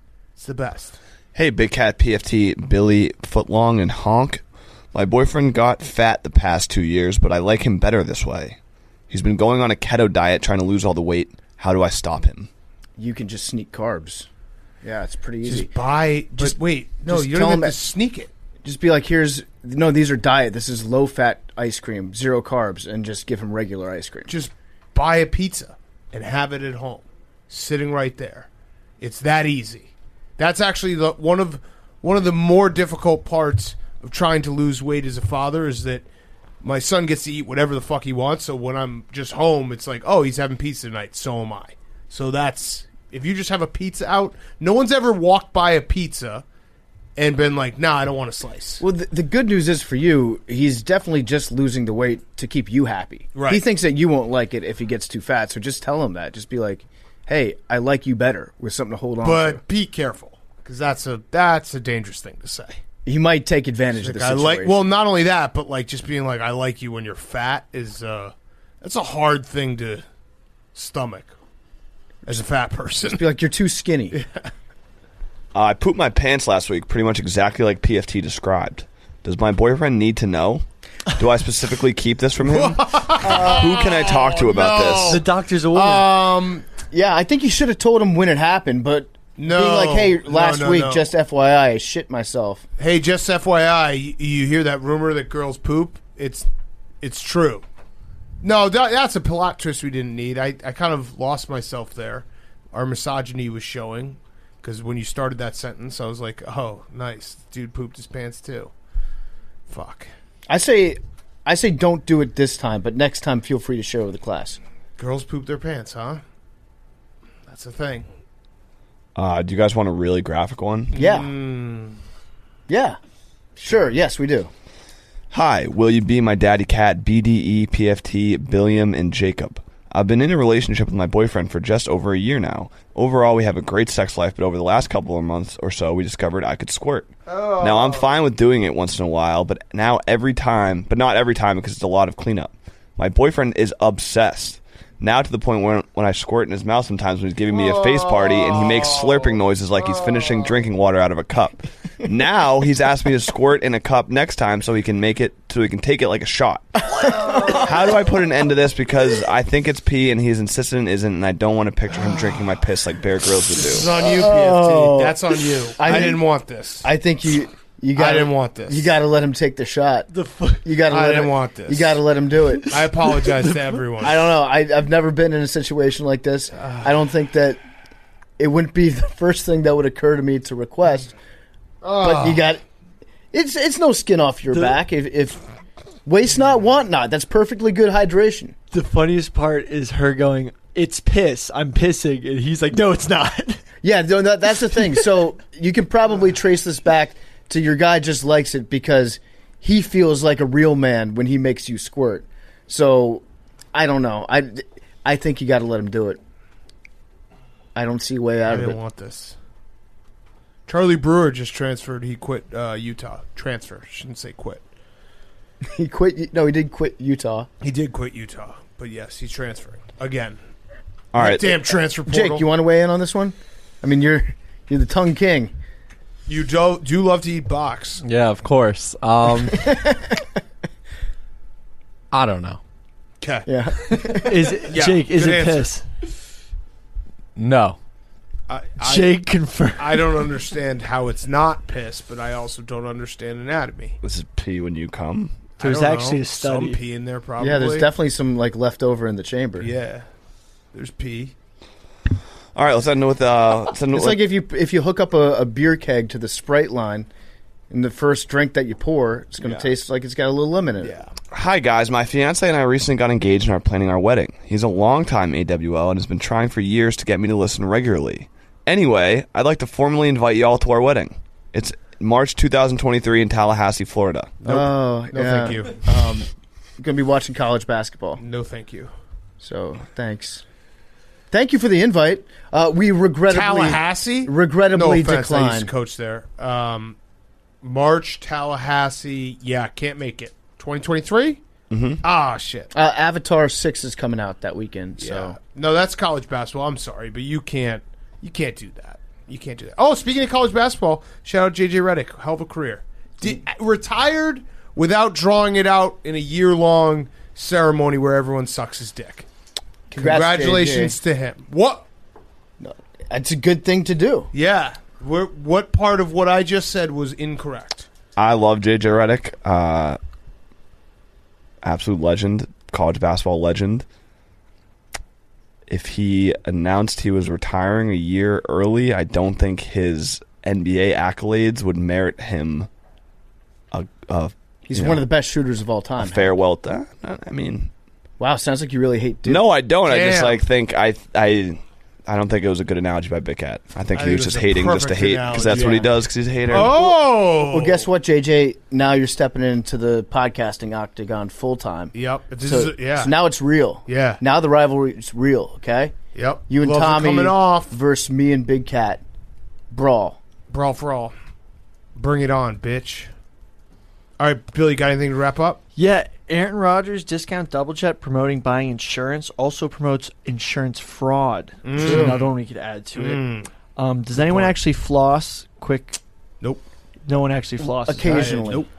Yeah, when you have like steak in your teeth. Well, like floss every day. Like no, when you get consistent steak flossing. cut, when you eat corn, yes. Listen, you can either floss or if your girl squirts, just have her just blast it out. Jeez. There was a study done on squirting where they hooked an MRI machine up to someone th- and okay, the bladder here we go. actually There was a You emptied. study. found that? You There found was that a study study. just There was now. an empty. It no, just came the out. bladder empty. Wait, So it's piss. What about the floss? I was just asking because people were like, "Oh, do you floss?" Yeah, With everyone's Destin? fucking. Everyone always talks about floss. Floss this, floss that. Who the It's- fuck's flossing? Dude, it sucks. Ninja. It sucks flossing. When I've it got really those, does. when I've got those little plastic things laying around, I will occasionally use those. My teeth feel weird right now because there isn't a bunch of shit in between them. Too clean. Yeah. So wait, Billy, in this study, the doctor put a woman in an MRI machine And had her squirt. and then had her squirt while he watched. This is Was you the watch this doctor's on name Brazzers. Johnny? You Yeah, watch was this the on doctor's name Brazzers. Johnny? Yeah. Dr. Sins. Yeah. This is a you porn It video. was on NCBI. What's that? It's a list of studies. A list of studies. and also a list of letters. NCBLI. Got it. Something You just like that. added something there. Anyway, CBLI Zach, list. Zach Wilson also had the fastest throw on This week? This week, Does yeah. that count for points? In the first 2 weeks, he had a 59.99 mile per hour pass. Was that on an Is it a interception? completion? yeah. Probably had the fastest Say that, interception but it was too. the fastest. Hard to So, intercept something so fast. Hey, laser arm. Yeah. Is that it? Keep that in mind. That's Yeah. a good recap. Laser arm? Laser arm is what he said. Laser arm. It's hard to do the recaps on the Sunday nights. Yeah, no, that was good. That was a good list. Yeah, I like that Zach Wilson stat. It's going to be Zach Wilson is going to be a very funny thing that happens to this podcast as you attempt to find a way to spin this in a positive. He will end up on this podcast. I don't know. We'll see. When? When he's sick. When he's out of the league? No, when he's sick. Oh, okay. And lights it up, and then we're like, we I thought you gotta meant have like him he's on. going to get a job at Barstool in a couple years when he's out of the league. It's going to be Billy and Zach. Billy and Zach talk ball. Talk sickest throws of the week. By the way, your Monday night throws. recap was awesome. Yeah, Thank well, you. sickest throws of the week. Yeah, sickest I throws was of a the sick week. quarterback back in the day. Me too. Yeah, you know, we both were Yeah, sick. there used to be dinosaurs. Both on had so much Antarctica. potential. Wait, what was that, Billy? Yo, Billy, did you see about No, 69. a bunch of What's your fast? a bunch of 97. hornets Eight, murdered 18. penguins today? Some rare 97. penguins. Yeah, serious. 91. 69. A Sweet What's your Princess? fast? Sorry. 85. Ocho Cinco. What was the thing? What was you saying? There used to be dinosaurs in Antarctica. And a Weren't bunch there of, dinosaurs everywhere? It was Pangea back then. yeah, Yeah. but a bunch of hornets also murdered some penguins. That Rare- happened today? Rare penguins, yeah. Where? Where? I think in South America. Yeah. Do we have video? South Africa. Do we have video? I don't want to South watch that America. video. I don't believe it if we don't have video. I believe it. I don't believe that shit. Murder hornets. Yeah, they're They- just trying to get the murder hornet, They big got murder hornet. They got someone. Mm-hmm. a penguin? Rare Penguins. penguins. Rare penguins? The A ones, penguin? not the ones in Antarctica. Fuck God you, damn Sidney it. Crosby. Oh, Hope it was man. him. Hope he got stung by several bees Our today. sweet princes? The rare penguins? Oh, Larry had a correct pick. Good job, Larry's Larry. 1-1. Yep. Yep. Monitor. Love you guys. Talking away, though I don't know what I'm to say, I'll say it anyway. Today's another day to find you shying away. Oh, I'll be coming for your love, okay? Take on me, take me on. I'll be gone in a day or two. Needless to say, I'm all sentence, but I'll be stolen away. Life is okay. Say after me, oh, it's no better to be safe than sorry. Take on me, take me on. I'll be gone in a day or